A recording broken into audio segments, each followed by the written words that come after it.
ó wá tún gbọ́ ohun tí ò yẹ kó gbọ́ bó ṣe yẹ kí o ronú òun ló ṣe ń rò yìí but wàá sì wá fi yá pé tí kì í bá ṣe pé ikú Mohbad does anybody know you ṣé bí o ṣẹ̀ṣẹ̀ ń build orúkọ ni láti pé kórúkọ ìdílé ẹ kó jáde síta ṣé o dẹ̀ rí ikú ọ̀rẹ́ yìí ó yẹ kó kó ẹ ní ọgbọ́n méjì kan ó yẹ kó kó ẹ ní ọgbọ́n alákọ̀ọ́kọ́ ọgbọ́n bí èèyàn ṣe ń fi orí pamọ́ jayé one ó yẹ kó kó ẹ ní ọgbọ́n wípé tí èèyàn bá ń ga láyé kó má gbé ego kó má gbé wọ̀ torí tó bá gbé wọ̀ àwọn tó ti nífẹ̀ẹ́ tí wọ́n ti ń wo pé káti ẹ̀ rí justice káti ẹ̀ mọ́ bá ṣe fẹ́ compensate ọmọ tó lọ jẹ ìyà oníyà yìí ṣé you get now kò wá sí ẹni tó gbàgbé ẹ o ṣorí wọn ní tí èèyàn bá ti débi tí èèyàn ti máa ṣu ìdí òkè ńlá o ọ̀ǹtì tí àsìkò àti ìyàgbẹ́ yẹn bá dé ìdí àwálà kò sí ẹni tó gbàgbé ẹ mo rí èèyàn bíi méjì mẹ́ta kan ó náwọn nǹkan tí wọ́n máa ń sọ nípa ẹ you may not hear it today but ìwọ as a person tí ìwọ náà dẹ̀ wò ó pé mo ti lọ jẹ̀yà fọmọdé yìí náà ẹ̀yin bíbù yìí ẹ bọ́ síta sọ bó ṣe rí gẹ́gẹ́ bó ṣe máa ń fi energy sí bí ìwọ fẹ́ jẹ́ kó channel energy yẹn sí àwọn tó ń sọ̀pọ̀tì bí ọmọ yìí ṣe máa rí justice gbà tí wọ́n fúnra lára ẹ kódà bó ṣe lè wù kọ́ ẹ sọ lọ rí tiẹ̀ tó rẹ́ẹ̀tì ibi tó tún tí gbogbo Nàìjíríà máa tún ráǹkì ẹ sí another way round ni you never can say never mẹ́ni tó máa rẹ̀ lọ́wọ́ o if anybody is talking down on you ìyẹn ò ní kó máa fún wọn ní reply as a son ó ní àwọn nǹkan tó máa ṣe tó máa jẹ́ everybody ti rí pé you are the only one man standing for this guy tàbá sọ pé nínú gbogbo ọ̀rẹ́ you are the only person wọ́n dẹ̀ ti rí pé as the only person they can always come in through you tá a bá ṣe báyìí fẹ́lẹ́ aṣọ́tọ̀ everybody ti rí náà kò sẹ́ni sórí gbogbo ẹni tó ń jà fún Mohbad kò sẹ́ni tó gọ̀ o kò dẹ̀ sẹ́ni tí ò níṣẹ́ tó ń ṣe as a matter of fact ọmọ yẹn gan kò fi àwọn èèyàn lọ́rùn sílẹ̀ ni let me just make it make sense to you today so please my candid and motherly advice sórí ọmọ yẹn ò ṣe tí ì rí justice yẹn ìwọ fi sọ́kàn pé ní ọjọ́ kan máa ṣí kámẹ́rà ọmọ arójú mi ẹni tó máa mọ̀ ní kóòtù ni mí ẹ ṣe kékeré dáadáa ìbẹ̀lẹ̀ dàgbà sí bá wa you see tó bá ń wá tí òtítọ́ bá fẹ́ jáde prime boy èmi àti ẹ mọ̀ pé kò lè wá easy ni ẹ̀jẹ̀ lójú ẹ̀jẹ̀ ojú eléyìí tó bá rí èmi gan gẹ́gẹ́ bí ìyá òun gan ó máa gbágbára lẹ ó máa lé láti ara tiwa àwọn ló máa lè àwọn dìde normally sórí dídúró ìbínú tó ń bí you are right but on the other way round you are still a very young promising guy má fi ìṣó kékeré báyìí kó wá fi bàtí jẹ ṣe bí pé o gbọ́ jẹ́bí ìbò gbọ́bọ̀ tó fèsì gbogbo ìyàtọ̀ everybody bá kọ don't pretend as if nothing is really happening because the way I'm seeing you are looking okay má jẹ́ kí pressure general gbogbo yẹn wọ̀ sá. ẹni sọ̀rọ̀ dànù èyí tí mo fẹ́ ká ṣe púpọ̀ jù mi ìfẹ́ jẹ́ kó jẹ́ ìfẹ́ kí ìbáwí pọ̀ jù ṣẹ́gbọ́rọ̀ mi torí pé ẹni ìjà òde bá ló pè rẹ̀ lọ́kùnrin o. bẹ́ẹ̀ ni o. irú èmi tó bá jẹ́ mi ni wọ́n ṣe irú kan tó ṣe fún prime boy mi ò ní parọ́ o ṣẹ́gbọ́rọ̀ mi èmi o ọkẹ́ má jẹ́ sọ pé mi mo mọ àwọn kan ojoojúmọ́ lọ́wọ́ wa lọ sídìí òògùn tó máa gbé ìpè dání anybody tó bá lè pick orúkọ ẹ̀ ó yẹ tó ti lọ bẹ́ẹ̀ tó lo real name lórí social media kọ́ tó lórúkọ àwọn ọmọ ẹ̀ lọ́wọ́ máa gbé ṣépè léraléra. Because we have to be honest with ourselves. One of the reasons that is people should know a lot about human rights. There is something they call presumption of innocence. If you are a true advocate of human rights, if you are a civilized person, if you believe in the rule of law, you must uphold it. Tell me what of me. When we are up with prime boy, the suspect, that's over the cook, it wouldn't have angered anybody because how am I going any tiku? Although what around there, I understand the standard procedure. I don't want to get the and it was there, the cocoa. But how do we explain it? The entire public, the Lagos State Police system. On why you are Omowummi sílẹ̀, on your àdúrà lẹ̀, on your dàrúṣà lẹ̀, on your jí lẹ̀, on wá lọ gbé prime boy nìkan. And this entire public queue behind them. And for months, he was incarcerated. Amobi Nigeria prison sherry, Akawat Kabos was a cell. Naturally, the moment we as adults, Kawaribe Amati Fogwenu Jamolomo Tamori,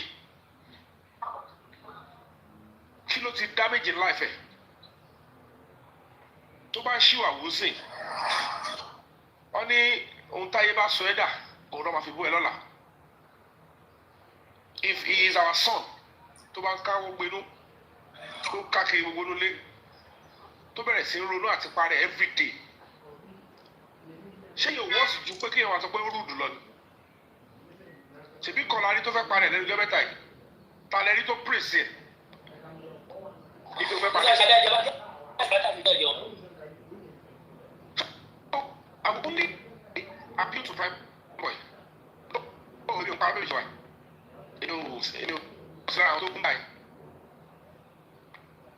I only felt like, okay, this person has a case to answer. He should be brought in for questioning. Because our local law investigation.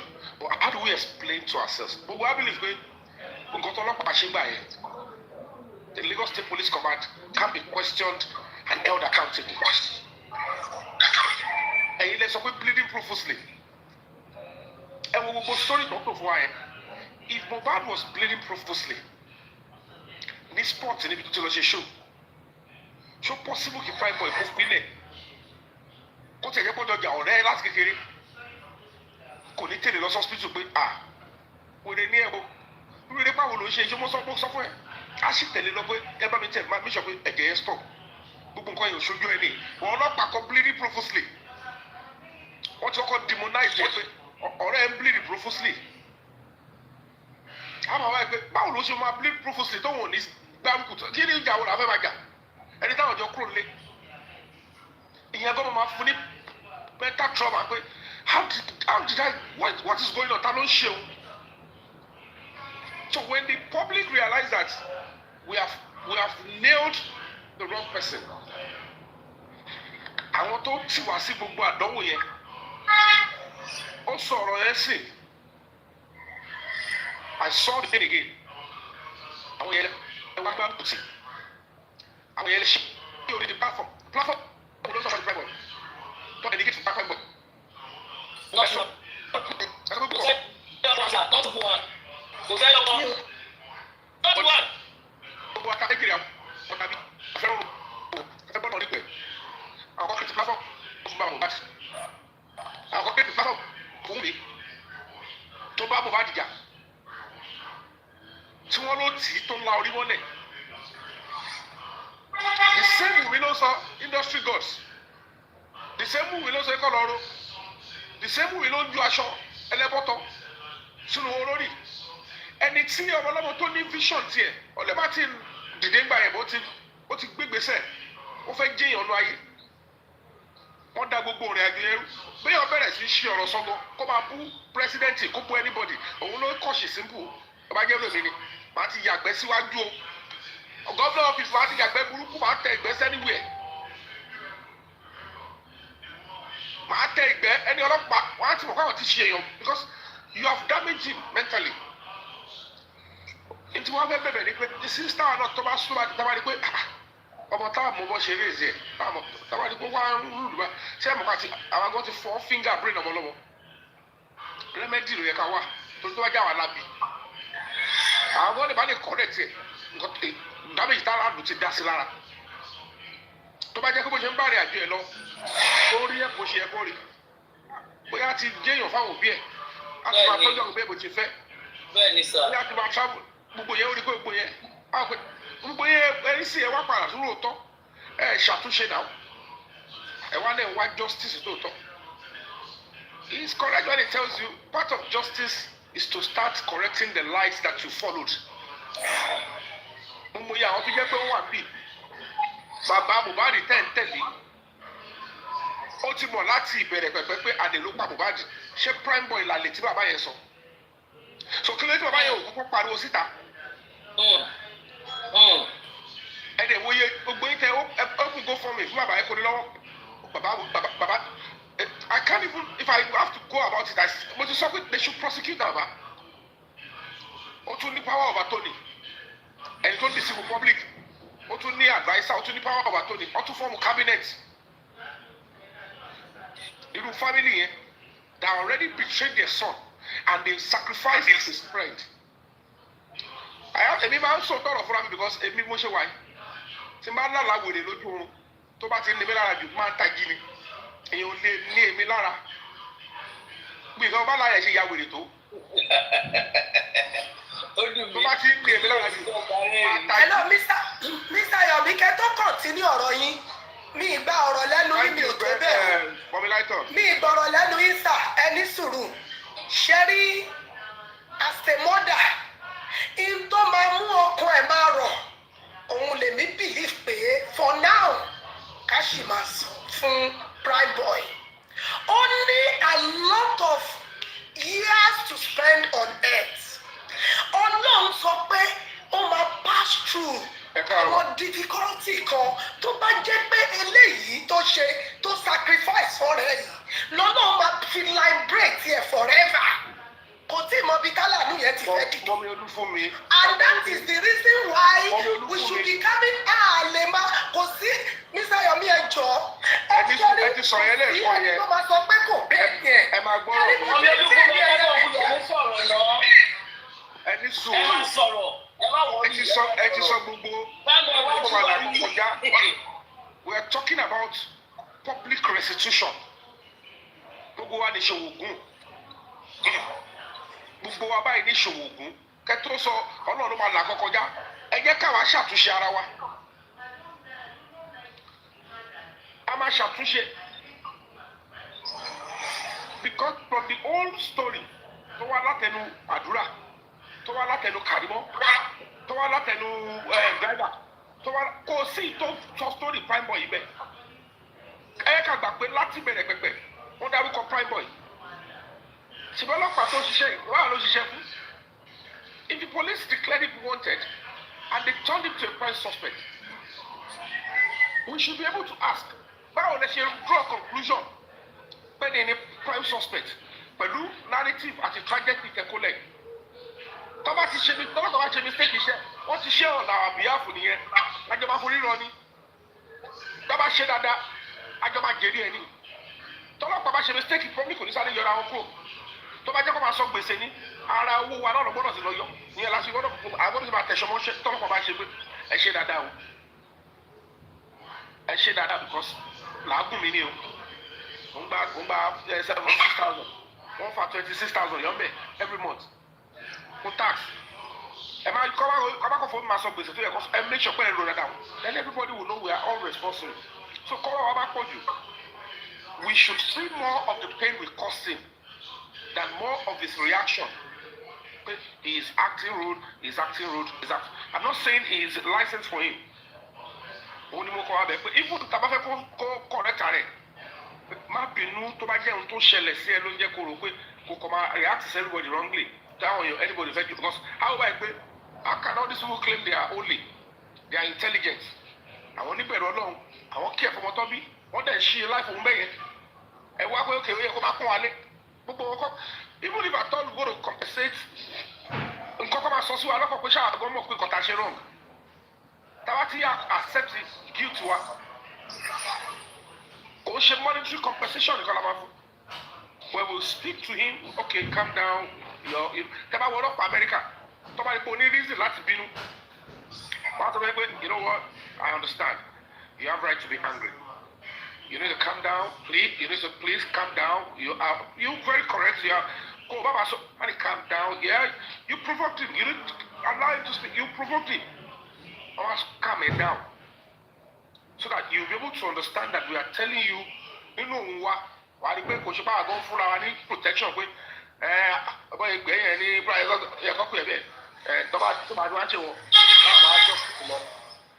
Because bó ṣe sọ pé àwọn tí wọ́n bá fi tẹ̀ ṣe wọ́n ní justice, àwọn tó tí yóò bá dárò jinlẹ̀ kò ṣe fọ́sọ̀ àlébísí lè wá pé kí ló ṣe láti wọ́n tó máa sọ pé kò ní yé wọn á gùn tí wọ́n sọ́bọ̀. Ebi kẹrẹrẹ, I'm a very realistic person. If people are speaking from the place of pain, I look at the bigger picture. I mean, a smaller picture because I mean, who can that be kékeré? So, Prime Boy, for me, I will only appeal to you, Mabino, for whatever it is that is making you angry, that is making you speak irrational. Tone it down. Are you getting what I'm saying? Tone it down. But what you can do to make even your case sweeter,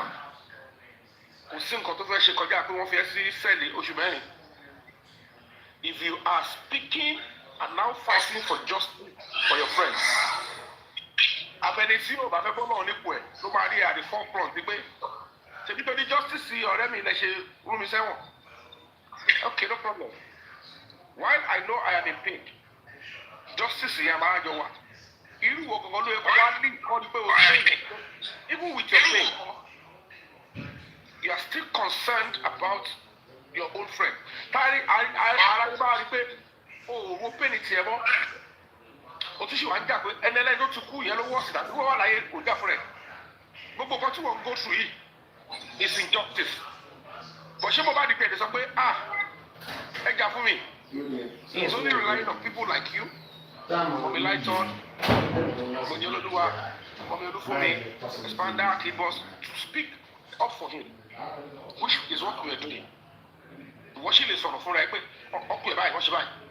Òun ò rí ọ̀tún kò lè sọ̀rọ̀. You only need your voice and my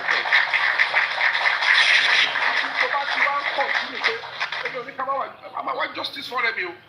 It is in between that people will see through your own pain and what you have lost. Indirectly and directly, you will give us a chance. Conscience of us over I said, Bruno. Ọmọ ọlọ́mọ tó fi àyè tàtẹ̀ àmà kẹnu gbogbo ìgbà rẹ̀. Nígbà tọrọ wa ń yọ sí.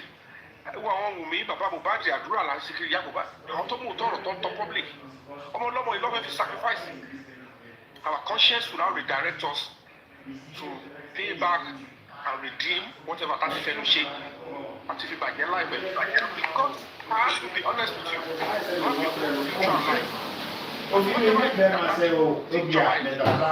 The police in Lagos State, the public have done in that case what you buy a sizable thing out of your future and whatever you wish to become. Some couldn't see back it, but you are no. I am saying, calm down, man.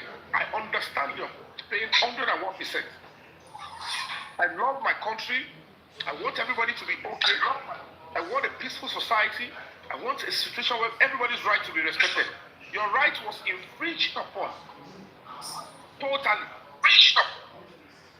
And I can tell you for free, EBT, what is scheduled a long thing. The key prospect granted. And that is why your name did not even surface out of those that are there.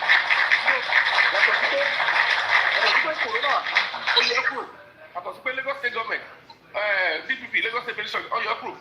Even our total review, in the light of the new lead, then the question is, ta ló gbé ìyàwó báyìí in the first place tó da ìrìn àjò ẹrú ajá sè bọ wá gbọ́ nǹkan tí mo lórí fún wa sọ fún ẹ wọ́n ní tí kíní ò bá tún ṣẹlẹ̀ náà wọ́n ti wà ló máa bọ̀ if you now take up the right thing join whatever you go to join it's okay justice for Mohbad is necessary with you with the real public that are interested the justice will eventually and that justice wọ́n ṣe wá justice for Mohbad yẹn then people know that they have to what get your own justice for you and then you fame orúkọ tó ti ní ó lè jẹ́ ọgbọ̀n ọlọ́wọ́ àtọ́kọ́ ká ọ̀dọ́ tó wá gbẹ̀yà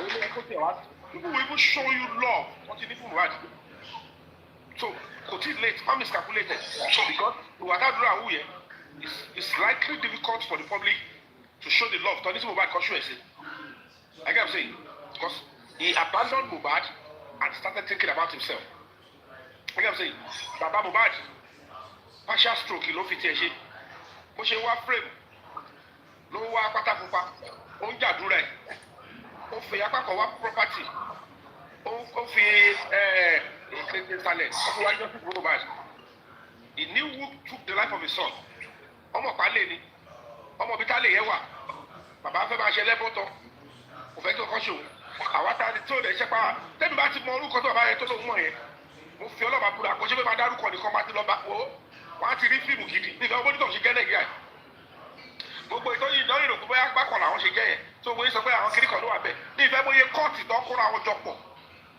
injustice is injustice kọjá mi ló pa Mohbad gangan a máa fèsì gbogbo àmì ẹjọ́ máa pa ló máa pa nǹkan tó ń pè ní ìlú nìyẹn ẹ̀wọ́n káwọn kọjọ síbi àwọn tó yẹ pé wọ́n ti gbádùn ọkọ̀ sọ ní gbádùn lọ́wọ́ wọn ò fẹ́ kí kankan ṣe wọ́n ẹ̀ tún máa bẹ̀rẹ̀ àwọn tó yẹ pé wọn ò lè gbọ́ ta àwọn yẹn rán kú sẹ́ni náà táwọn tó bá rí kú ọba ya when the society says fẹ́ rí kú báyìí ẹ payàn ẹ kọ lọ́rùn mọ́nu lé ẹ kọ lẹ́sẹ̀ ẹ̀jẹ̀ ń dà gbùrùgbùrù ọlọ́pàá wọn gbé lẹ́bùn tó fáwọn àpò òkè o ṣé natural death ni ẹni irú ìjọba wo la fẹ́ ní irú ìwèrè wo ni gbogbo lè nǹkan tó yẹ kó bá lè ṣe fún yọ lè ṣe fọmọ yàn wọ́n lè ṣe fún ọgọ́ tó sọ pé òun fọ́ so kí wàá ní kí ni value life ẹ̀ tẹ́ ẹ bá ṣe wèrè yẹn ní kàbí tí pọ̀ gbogbo wèrè with two obvious attestation gbogbo wa jáde over 200 something million and they are telling us pé kò sí kankan bẹ́ẹ̀ ní justice ẹ fẹ́ máa wò ẹ̀yin tó kọ̀ ẹ̀ para yín náà fẹ́ dùn gidi náà ẹ̀ gbọ́mọlẹ̀ bẹ́ẹ̀ ẹ̀ wá ẹ̀ sọ fún àwọn kọ́ alágbára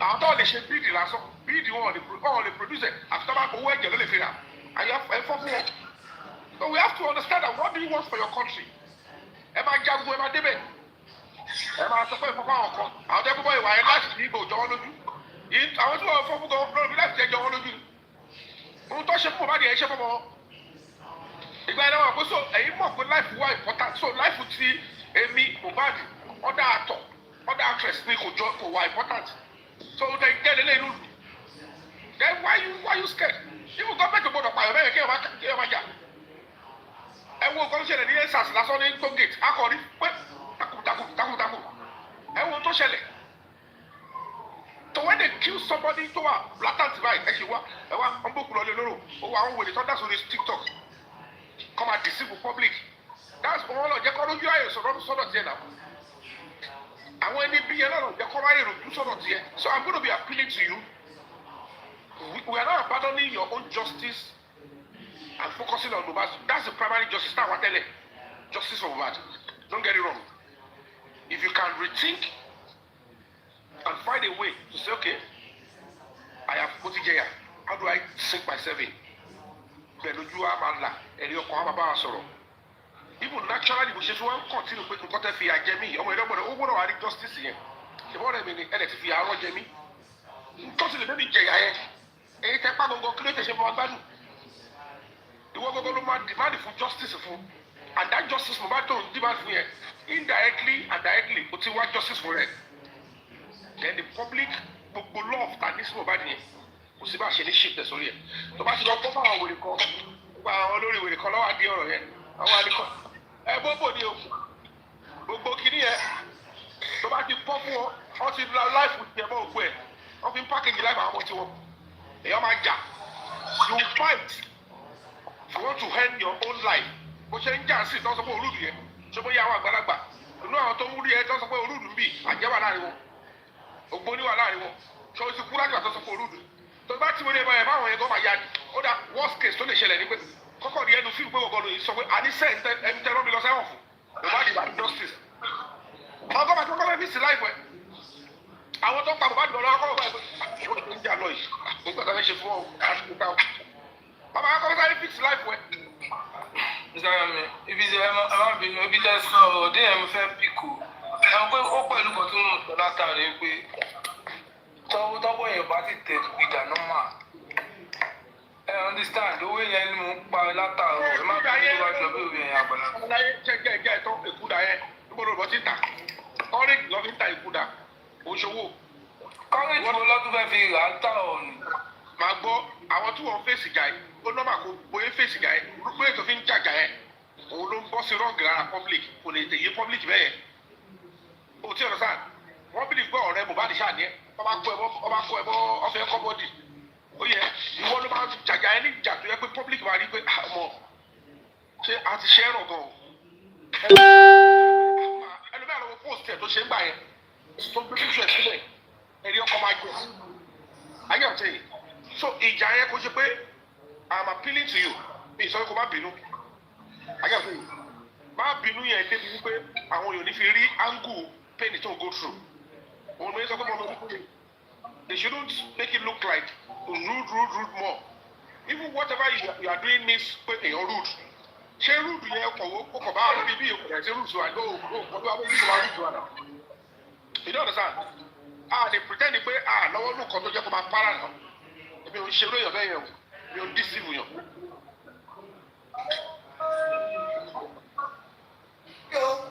Very gentle look. òun náà máa ń rí pẹ̀lú ọmọ tẹ́ ẹ̀ wọ́n tó ẹ̀. ó máa ń rí sọmọ ṣọwọ́ Very gentle look. Ó máa lọ wẹ́rẹ́wẹ́rẹ́ ni prime boy tẹ́ ẹ̀ wò yìí.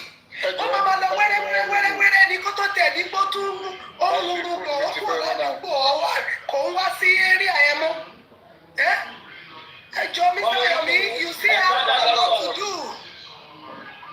Ẹ ṣe everybody mo kí gbogbo lé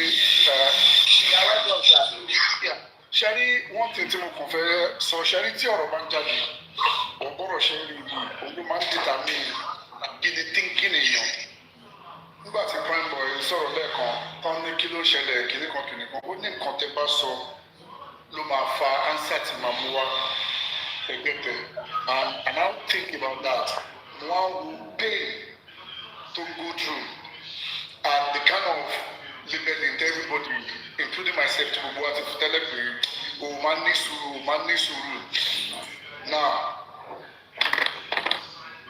for the white mo ti wà pẹ̀lú Mr. Yomi as in the break the Silence Foundation láti wá káfíìsì kí ni kan tó pa Mohbad yìí I saw what he has passed through and I'm still seeing what he's passing through in terms of pain ohun tó ń ṣe táwọn èèyàn ò rí tí wọ́n dẹ̀ ń castigate tó dẹ̀ dẹ̀ pé nǹkan tó ń ṣe yìí òun ló lè fún wa ní nǹkan tá a fẹ́ òun ló lè fún wa ní nǹkan tí à ń wá ṣe gẹ̀tẹ̀ but along the line a lot of people dey understand even till now some people do not understand ṣẹ́rí yàtọ̀ sáwọn tó jẹ́ blogger ẹ̀dẹ́ ká máa wo nǹkan kan yàtọ̀ sí àwọn tó jẹ́ blogger tó jẹ́ pé ṣe wọn nìyẹn tó yẹ pé wọ́n mọ ara bù wọ́n dẹ̀ lè fara gba èébú ọ̀tẹ̀ bá sọ̀rọ̀ sí wọn ọ̀tẹ̀ bá ṣe nǹkan mí sí wọn wọ́n lè fara gbà iṣẹ́ wọn nìyẹn they are trained for it they have been there for years or whatever.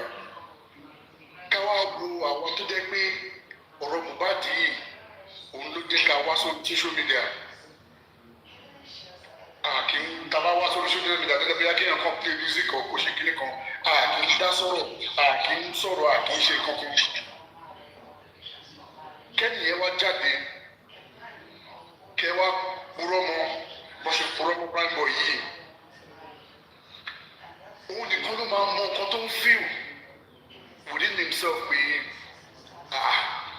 kí ni mo ṣe téyàn ò ṣe rí why this why tẹ̀ ń ṣe báyìí pẹ̀lú mi eventually kó tó wá padà wá fojú wọn nígbà tó tọ́ yẹn wá padà wá fojú wọn yẹn kẹ́tún wá fojú commonize ẹ̀ pé ṣebí kiri ni kó lẹ́mọ̀ agbọ́ lẹ́mọ̀ kó lò bẹ́ẹ̀ pé ká sì máa fèsì bí tá à ń lọ. Meanwhile mo yìí sọ̀rọ̀ yìí lánàá àwọn tó dẹ̀dẹ̀ pé tá a mọ̀ pé àwọn ni wọ́n ń ṣe aburú yìí àwọn ni wọ́n ń ṣèkà yìí torí wọ́n súnmọ́ wa torí a mọ̀ wọ́n bákan ọ̀bóyá torí affiliation or emotional whatever ta ní pẹ̀lú wọn àárín nǹkan tí wọ́n ń ṣe pé nǹkan tó bàjẹ́ ni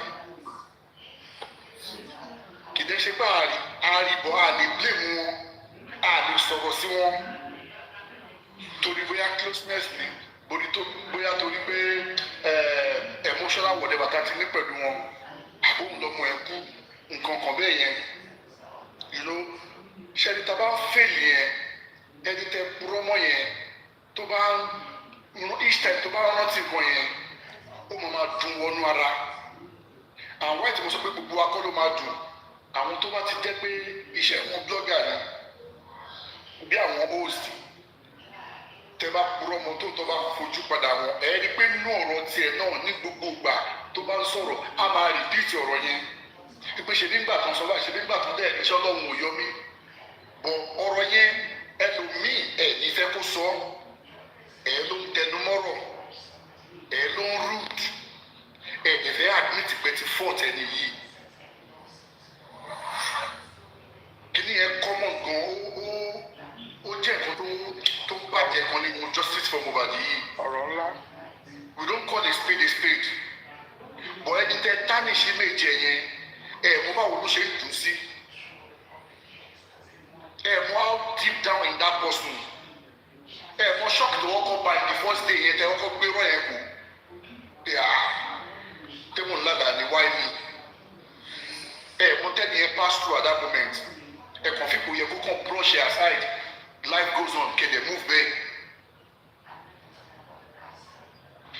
tí o bá wo prime boy ẹ jẹ́ ká máa because tó bá jẹ́ wọ ohun tó bá ti ṣẹlẹ̀ sí ẹ rí then you will understand his pain more bí a tí mi ò ṣe tán kúrẹ́ tí gbogbo ayé dẹ̀ kúrẹ́ fún mi lójú ìbá 1 million people or 500 people tí wọ́n dẹ̀ sọ pé mi mo ṣe nǹkan yìí each time gbogbo post táwọn èèyàn bá ti gbé ńgbà yẹn tí wọ́n fi condemn ẹ̀ẹ̀kọ̀ọ̀kan máa come across that post báwo lẹ ṣe rò pé máa feel tẹ́yìn ti gbàgbé ẹ̀yìn tẹ́ post ẹ̀yìn tẹ́ sọ̀rọ̀ lórí platform ọjọ́ yẹn ẹ ti gbàgbé náà ẹ ti gbàgbé pẹ́ sọ̀rọ̀ bọ̀tẹ́ni yẹn bá wá padà wá rí post yẹn torí gbogbo àwọn tó ń sọ̀rọ̀ yẹn how do you think that person will feel ìbànújẹ́ wo lẹ rò pé máa gorí ọkàn ẹ̀ pé pẹ̀lú bí mo ṣe ṣe tó. ká ní pé kàn rí nìkan ẹ ti understand part of his pain is that you are now empowering again.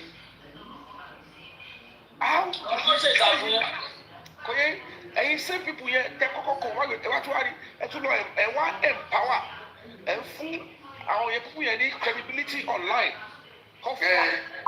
Have we lost our conscience, our humanity?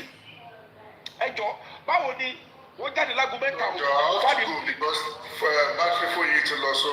Kò yẹ kò sí wàhálà. How does that relate to what? To ṣẹlẹ̀ láàrin driver àti kéde. Look at the narration of the driver.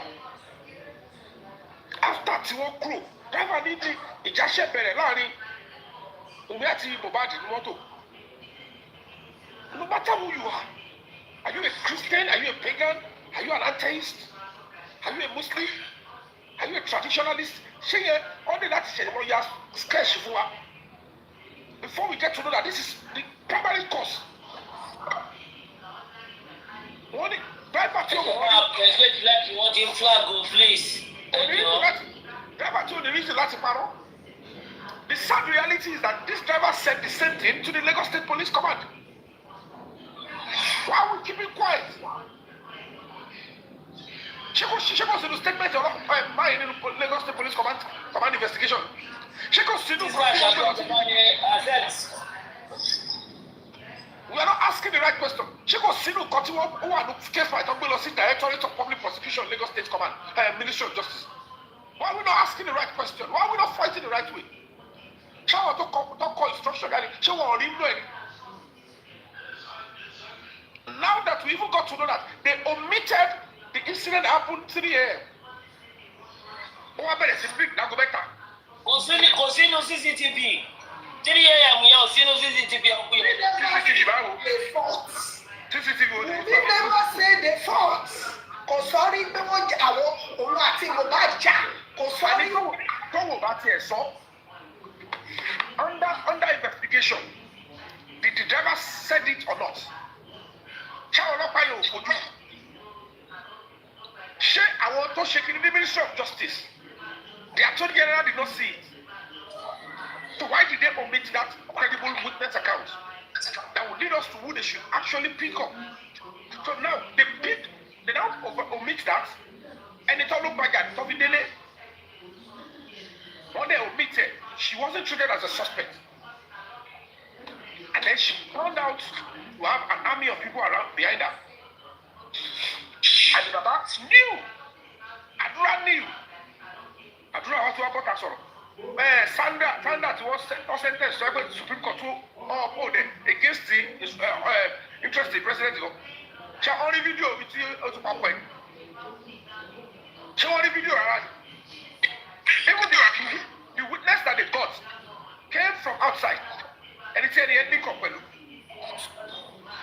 But they were able to establish that this is not a constitution. One more to share, let's move on to the now. Why are they making us look stupid? If the public would know all this, and we are still making a mess of our justice system, who we want? When it comes to how to treat human lives, then who is deceiving who? This is absolutely perfect. Mr. Yomi, ṣé mo tó bá kẹ́sì yìí jẹ́? Nǹkan méjì ló bá kẹ́sì yìí jẹ́ o. Nǹkan àkọ́kọ́ tó bá kẹ́sì yìí jẹ́ ni pé tó jẹ́ òun ló tóbi jù. Ṣé rí owó tó kọ́kọ́ bẹ̀rẹ̀ sí ní dá yẹn fún bàbá yẹn? Ó kọ́kọ́ ti bà ọ̀rọ̀ yẹn jẹ́. Because public rí. Wọ́n sọ fún yín pé àwọn wà intelligent. Public rí bíi pé tó bá rí owó náà, òun náà lè fight back. Because owó ọmọ yìí náà ni Wùmí fúnra rẹ̀ ni wọ́n kó jáde ni wọ́n fi block everywhere. Public ò ṣe wrong thing lápá bẹ̀yẹn. Èmi ò sọ pé public ṣe wrong thing. Wọ́n hijack yẹ. Àwọn tó hijack yẹ. Kò ní thank you lẹ́nu. Wọ́n gbé ọ̀rẹ́ ọmọ ẹ̀. Ó ní ẹ̀mọ̀ pọ́nmọ̀ yóò mẹ́ni tì nípa ẹ̀. Ní ìrí bàbá bàbá ìkó jáde kó wá sọ pé prime boy jọ Àṣàbí ìjọba mi ní àwọn èèyàn tó kọ̀ jẹ́. Bí ìkẹjọ, Sísá Àṣàbí, Kid Boss, ẹ bá pík àwọn èèyàn sókè ẹ̀jọ̀, ẹ máa sọ̀rọ̀ yín mà. Ìyọ̀ rẹ̀ ló ń jẹ́, ìyẹn lọ bẹ́ẹ̀. O tún gbé wípé Àbújá o, kí bàbá má lè jáde ní ọjọ́ kan kó dẹ̀ sọ pé Mr. Yomi ọba ṣe ẹ ṣé mo dúpẹ́ èmi náà dákẹ́ o. Gbogbo ọ̀nà tó yẹ kémi náà gbà ni mo tún sáré o. Bàbá yóò sọ rí. Ó máa fún bàbá.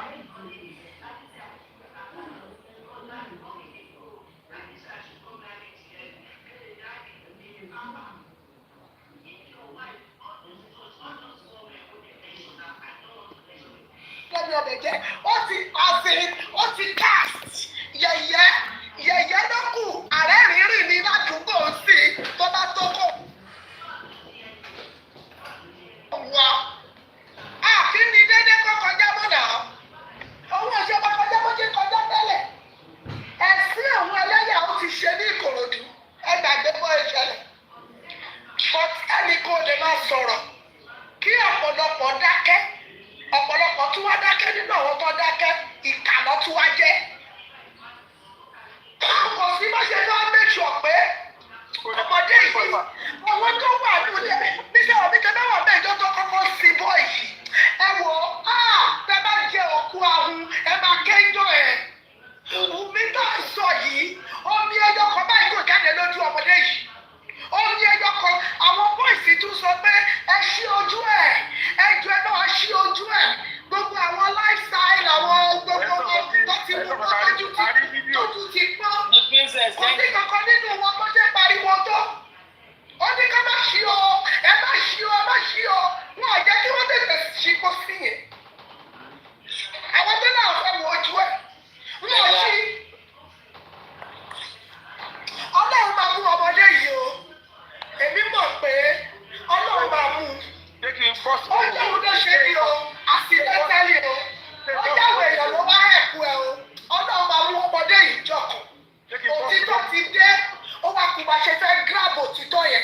bọ́ sí wa lọ́wọ́ gbogbo. Wọ́n ní olú fún mi. Ẹni kó dà ìbọn bí ẹ̀mí sọ̀rọ̀.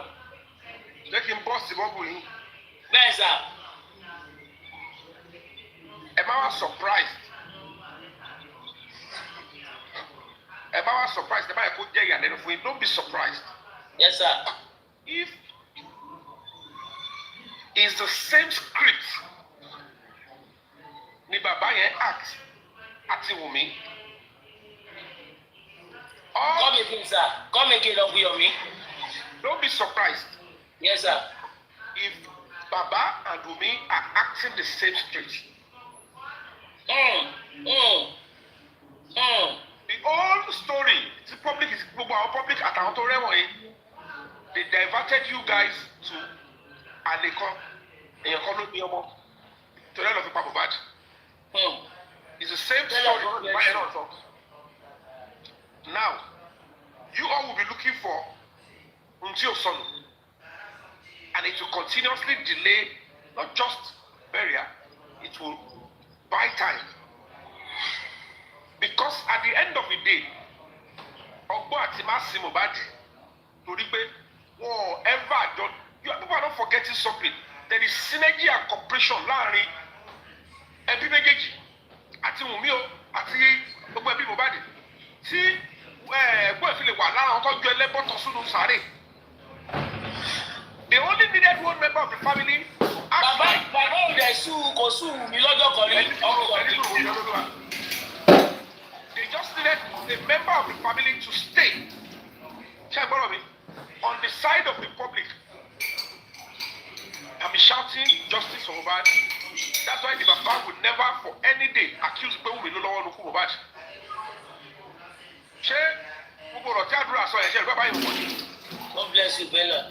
Did he at any time even lay that allegation? Òun ṣe dandan kó ní evidence òun lọ́mọ ikú. Wọ́n bá ti sọ fún un tó ṣẹlẹ̀ tí mo rí lélẹ̀. Bàbá tó lóun rí I saw Dube soak with blood. Ọwọ́ ta ló ti gbó ní blood àti Dube gbó ló ti wá. Ọwọ́ ta ló ní Dube ta ló ní blood. Mohbad ló ní Dube Mohbad ló lẹ́gẹ̀ẹ́. Ta ló jọ wà lóde tani kó landlord. Thank you Bella. So at the end of the day, whatever it is that they are doing, the public should now search their conscience. I am speaking to the conscience and the consciousness of the public. Àdúrà tó ń sá fún bàbá ẹ̀ wò pé kí ló yẹ tó ṣe ń sá. So we have to understand that so many things are underlining. Òótọ́ máa jáde eventually when it is time. Lóòótọ́ ni pé òtótó bá dé kò tún ríta mọ́. Ṣùgbọ́n sí pọ́blíkì agbára ìlú àtijọba. Ohun tó dó bá dé ńgbà míì tó bá ti ríta ẹlẹ́bọ̀sán dé nìyẹn. Ó di pátákó pa ó di yọ́pọ̀yọ́. Because it's not even making sense. Same story and pattern are the local Mohbad. Àwọn kan lọ spread it on a very good day. Ṣé possible kò yẹ pé káàpù mi ló máa spread pé ẹ̀yàn kan ló ní ẹ̀wọ̀n Mohbad? The question you should ask yourself is, nbo the story yẹn ti jáde, àwọn wo ló promote yẹn? Káàpù bàbá yìí náà ni. That is part of the script to divert the public. And the bad parọ́ wọn won't come after anybody. You cannot tell me pé káàpù mi ni wọ́n ti pé ẹlẹ́mà sọ́kà kiri pé èèyàn kan ló ní ọmọ òun tó wọ́n pa àbájú. Even if it is true, kò ní fẹ́ kó bọ́tà. The question is about lọ́wọ́ ni pé ibo ni information yẹn ti jáde àwọn ló promote tó fi go awire. And àwọn tó ń tẹ̀lé bàbá yẹn, have they been able to ask him? You can't continue to engage the public this way. If you are truly in pain, wọ́n ló bímọ ẹ̀. Báyìí kò bẹ́ ṣe ń lọ káàkiri náà ń jà yìí, ẹ̀dẹ̀ bẹ́ẹ̀ tó pamọ́ yín. Be bold and praise and tell us your source. Then the conclusion is not only for Kamobe. You can accuse anybody, they will investigate the person. But tell about the law by Lorito. Then the law me. And I've said it repeatedly, money. Now, Mohbad is standing.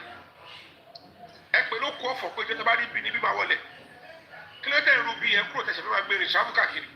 Kí ló ṣe Ìkòyí cemetery? Tọ́ba lọ fẹ́ ṣiṣẹ́ body vault mẹ́yẹn with dignity, ọmọ àṣì.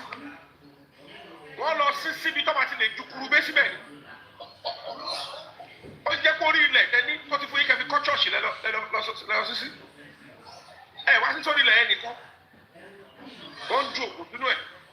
Òmí yẹn dẹ̀ ṣiṣẹ́ pẹ̀lú ọ̀rọ̀ yìí wọ̀.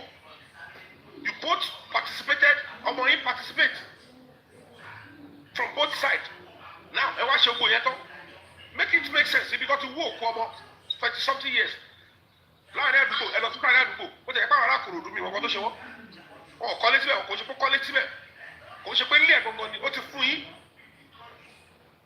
Ẹ ṣe máa padà tún sí lórí ibi tó ti fún bàbá ẹ̀. Pé ibi tó ti fún bàbá ẹ̀ gan ọ̀hún sí ọmọ sórí ibi ó ti fún bàbá ẹ̀ o. Bàbá yẹn dẹ̀ ṣì wà láyé o. Ẹ mọ̀ pé bẹ́ẹ̀ ò ṣiṣẹ́ nọ́mà nígbà tí kinní yẹn ṣẹlẹ̀. Ṣé rí Mr. Yomi? Ẹyin kó tẹ̀ ẹ́ ṣù. Wọ́n á gbàgbé lánàá tọ́ ẹgbẹ́ sọ̀rọ̀ tẹ́ wá dáhùn. Ẹ máa sọ̀rọ̀. Wọ́n máa gbàgbé lánàá tọ́ tí wọ́n ní ẹjọ́. Padà sí síbẹ̀. Ìjọba lọ mú òkú yẹn.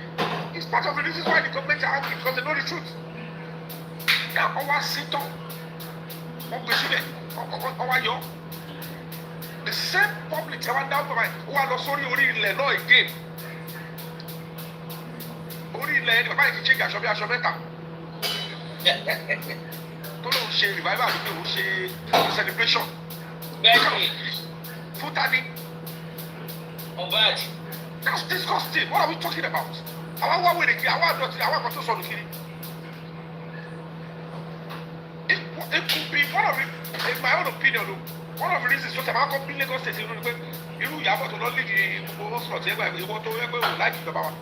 Ìwọ ló wá fẹ́ gba ó fẹ́ fi kú bá di star fẹ́ di ó fẹ́ sọ̀rọ̀ di one justice seeker níbo síbo. Ní káwọn máa pọ́nlé káwọn máa kó machineries state government káwọn máa fi dúró tẹ̀ lẹ́yìn. Kálí mọ̀ pé gbogbo ẹlẹ́bọ̀tọ̀ tí ẹ lọ́ọ́ tún máa ṣe nìyẹn màá fi sọ́wọ́ yẹn lẹ́gbàá yẹn. Ìyá ẹ pàdé ìyàtọ̀ ọmọ yẹn ní jẹnu fẹ́ gbọ́. Ṣé ìyàbọ̀ ni mo lọ spirit mi lọ bá gbàlá ọkọ ni? Ẹlẹ́yìn ṣe wọ́n tọ̀. Ẹ ti sọ pé máa pa wọ́tọ̀ tí ẹ máa lọ jà fún you have got me justice ẹ wá fi lẹ́yìn nítorí ìyàbọ̀ kan. Màá fojú yín dọ́ọ̀rì. Ṣé mo padà ṣé mo ṣe tọ́ ọmọ báyìí? Ṣé ní ọmọ bàbá mi? Ní 2003, mo ṣe bẹ́ẹ̀ ní Canada, mo ṣe ní Amẹ́ríkà. Mo ṣe pàkọ́ni fún mi lá Canada, ó kọ́ni fún mi l'Amẹ́ríkà. 2024, Màláìkà ló kọ́ni fún mi, mo ṣe visa. Ayé bíbí àmì. Ó ní 2025, mo sá kíjokíjo pẹ̀lú ọmọ ọdún mẹ́ta kiri. Pẹ̀lú kébé yìí Mr. Yomi. Ó jẹ́lọ́sì kébé yẹn sọ. Ó padà jò. Ó jẹ́lọ́sì ẹ̀. At the end of the day, it's preposterous. And these people are still sticking around the same person. Who are these people? Tani Wumi, Tani Baba, Tani Koto, Tani Koto, Tani Koto, Tani Koto. Wọ́n kọ́ àwọn olùkọ́ máa bọ́ olùkọ́ tẹ̀lé jẹ́. Ojú wa dé ẹ̀dùn mọ́mẹ́ ẹlẹ́yìn ní wúlé mi jèmi. Rọ́bìṣì ẹ̀ how can a father a grieving father be doing this? O tó dùn nínú ìlú. The top veteran actresses tó pé mi pé yọ mi. O ṣọmọdé o. Gbogbo tó gbé ṣe yìí, àwọn ọ̀dí òdi o. Mo ní èmi ò lọ jà fún bàbá ọkọ. Wọ́n ní ìwọ lọ bàbá yẹn náà máa kó jà fún kò dí sáà mo ti lè ṣe fún yìí. Ṣé o rí tí mo rí? Ọkọ̀ òsì ṣèyí nígbà yẹn. Make it make sense. Ẹ̀wọ̀n yẹn sọ the drama. Ẹ̀wọ̀n yẹn sọ wọ́n sọ DNA lásán. Wọ́n sọ the national show. And people keep pumping money to both sides. Báwo ló ṣe ẹ̀kọ́ ṣe DNA? Èmi ò wá ṣe show mi wá content. DNA bàbá kan sọ Tó bá ti ní ìdí owó yẹn sí.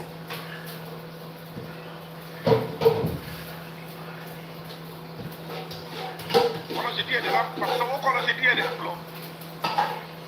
Ṣé ẹ fẹ́ bàbá yẹn yọwọ́ láti ṣe oṣù autopsy ọ̀bọ̀ yà lásán káwọn sọ pé DNA ká kó ilẹ̀ kọ́ lọ sí àbúrò tó ṣe ibi tí òun kò pa they are stalling it again. Creator Jika wake up. The person that requires justice, we have to be honest with ourselves. Primary reason. We can damage the fellow. After no check, I correct it on it. Ẹwọ́ ìgbà tí àdúrà àti slave white tó ń lọ sí ilé bambú tó ń lọ jẹ yan ìyẹn léwé.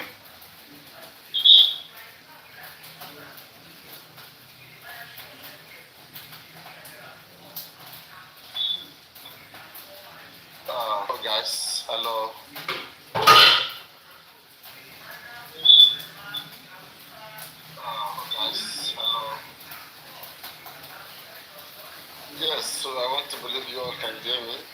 Section 211, section 212, 214, and 218 the Personal Development of Nigeria.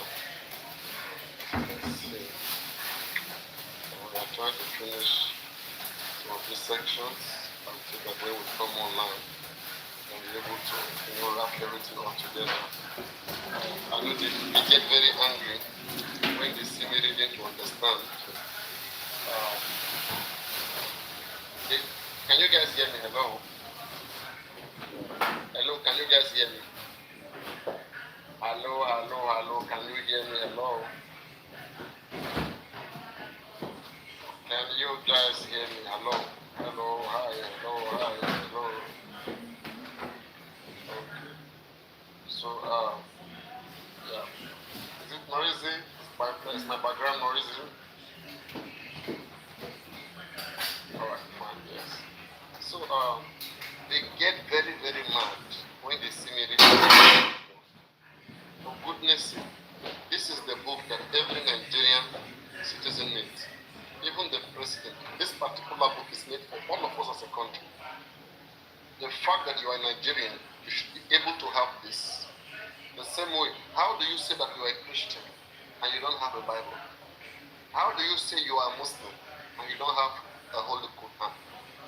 How? Or how do you say you are a Jewish worshiper and you do not have the Torah? How do you say this? And how do you say you're a Nigerian and you don't even have a constitution? You don't have a constitution.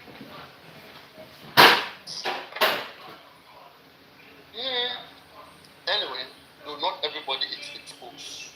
Not every Christian have Bible. Not every Muslim have Bible. Okay? But because somebody else have Bible as a Christian, or somebody else have Quran as a Christian, okay? It does not mean they are stupid. Or it does not mean something very big. It only mean they are doing the right thing. Okay? Just because I'm reading the Constitution, I read the law, I know the law, it does not mean that I am a lawyer. To become a lawyer, you have to go take a bar examination, which will take you another 1 year. Even if you study law, you cannot be identified as a lawyer. The only people who can claim to be a lawyer, lawyer is a profession now. It's when you want to work to represent people. You understand? Somebody can just go to school anywhere abroad and study law, and they are not still lawyers. Let's make that clear. To become a lawyer, in fact, in Nigeria, to become a lawyer, it requires you, after you've had a degree in law, whatever, it requires you to still come and sit down for a bar examination. Another 1 year. For you to officially say as practical law, you cannot practice it. And me, that is not what I want to bring in. But if I want to do that, unlike other people, their brain can't learn anymore. And they are very bitter to see people who can still learn. They want everyone to be like them, to be where they are. Okay? And they are happy. But me, I want to be better. I want when you see me next year, okay? I want you to say, oh my God, this man is changing. Everything is just like it's becoming better. Some people, they cannot bear it. They cannot bear it for me to become better right in front of their eyes. There are sometimes your neighbor will say, your neighbor will tell you that you can never become better over my neighbor. Sometimes your neighbor will tell you that because they want you to be destroyed. They only want you to succeed only when you are with them. Without them, they believe you can never be. They make themselves to be like God. They now think that they own your soul. That they are the gateway. They are the one that dictate what happened in your life. People who doesn't even know about how their life is. They don't know how their own life is. They are talking about that business.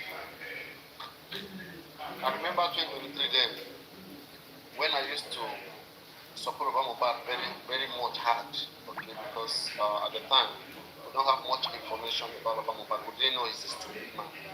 So somebody was praying then, because you are doing this, you're supporting this man knows what came over Paparino, he will die before the end of 2023. The person was saying I will die. Here am I today. I crossed over 2023 to 2024. I crossed over 2024, 2025. Now 2025 to 2026. Is that person good? Now where is that person? They are nowhere to be found. Alright? And I don't want to mock some certain people. Okay? But there are some certain people who didn't want me to be anybody. But I swear, they are not anybody. So I will tell you, anybody who doesn't want to be me, I prophesy in the name of Almighty God. Because they insist that you will not be, only God can make such declaration, no human being. Okay? Because they insist and they are poisonous people, may it return back to them, may they not be. Whatever they wish for you, may it happen to them, to their generation, to their children, to their families. May it happen to them in 7 times. Not terrible. Let's enjoy. Let's continue to enjoy. Yes, I want to finish some sections. Okay, I also need to take my juice. I need to get ready for my section because after the sections of law, I have session in the studio. I have to learn and close the studio. I want to preserve my voice so that I can use it in the studio. I have so many jams upcoming with my voice because I speak a lot. You know, when you record somewhere, you don't have to talk much, but because I have to balance, I have to make balance. That's why sometimes I just stream other stuff, okay, just to keep the platform going on. But I know that in 24 hours, I must have even if it's 3, 4, 5 hours. So if I'm not giving them the money, don't worry. I'm just trying to look for the best opportunity which I can come in and, you know. But right now, I'm not still calling, okay? I'm just streaming so that we can follow up. But yeah, so there's more people you are busy. I want to believe some of you are busy. So you just want to be listening. So let us listen, you know, and then when I'm fully ready, I will come on camera by myself. I will stop, I will end the live and come on camera, but not now, right? So this is the advantage of, you know, streaming through my television to Paparino's 19.5 FM. All of them, whatever I do, they want to do it. Very soon they will also go and make a television. They are so jealous that, right, they just want to be me at all costs. If this microphone now, very soon they said they won't go buy now. Okay? If I say make I use this one, again they will complain. Ask yourself, what do they represent? What do they have? They have nothing. They are bitter than pain about every single thing. And I'm asking myself, I say, what the heck? What kind of human beings are this? And that is how you know poor man's mentality. You know, it is a poor man that will be saying, why did you go buy one car last month? You don't buy another one now. My money take my money. If I can't like get 2, 3, 4, 5 microphones, use everyone the way I want to use them. It's because I know the value, the function. Why are you guys bored and worried? 1, I don't get 2, I don't get 3. I'm not bored and and I have told you guys something. Because I take time to build myself and my name. Anybody who wants to destroy my name, I'm gonna destroy their name too. And take away everything possible from them. And let us see how they feel. I was on my own day where all this stupid bastard African television, this useless man, foolish, Umawi, and African media, okay? They all gang up, and before you say every day, they keep on saying things. They even have no show. They have nothing else to do. I am their program. I am their show.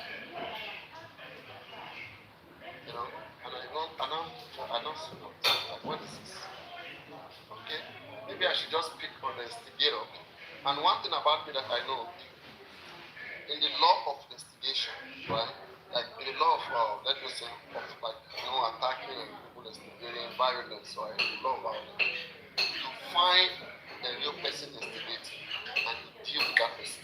In this case, you see that the way I'm dragging her, straight from the way where I want her to be, I want something. In fact, that woman, that young lady is very useless. You understand what I'm saying? The way I'm dragging her, because she's the one that is doing what? She's the one that is instigating African things. She's so inferior. You understand? And you have to learn from this. Because if you leave the instigator and and you are dragging the people probably that comes once in a while. The instigator job is just to tickle them, to play audio, so that when as an instigator now, you share the life to them. The moment they come, you now play an audio when they mention their name. Trigger them to come up, then they will run and come up. That's how they're doing Sakuma in African television. Whenever they play something, they can't speak, or they will play something, they don't do that trigger them. As this one, these are children. No self-control, nothing. Whenever they trigger you, you run. You run. Okay? I'm hearing that they are doing introduction for me. No good better for now, my mind. When I don't do conclusion, I will do the group and we will put chat. Tell me, say, one thing. I mean, as an notion of my platform, shame me I don't get joined. Can't you guys see that I just want to have my peace? I'm very comfortable when I have my peace. All the other shenanigans go you are. Because when you are with me, you want everything. You want to be me. You want to be me at all costs when you are here. And I said no to all those shenanigans. No. I prefer to teach you how to be yourself, build you, make you better. But don't tell me that you want to be me. Yeah. Let's play this and enjoy. Let me go get fruits. I need some fruits.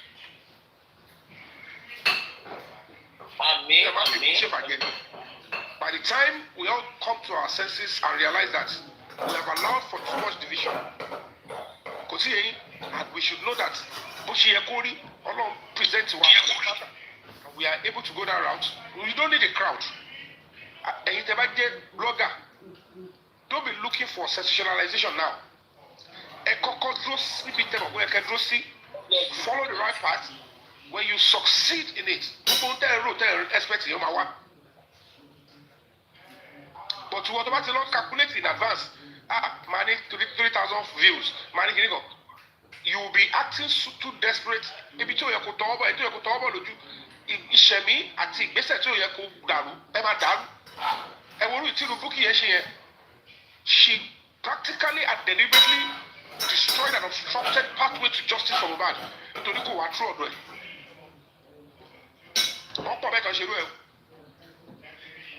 If you don't know why I did not give them audience, and they keep saying they will not go back to the first setting, on the fracas, cyberbullying, lies, defamation, and I keep repeating my thing, God official justice coin.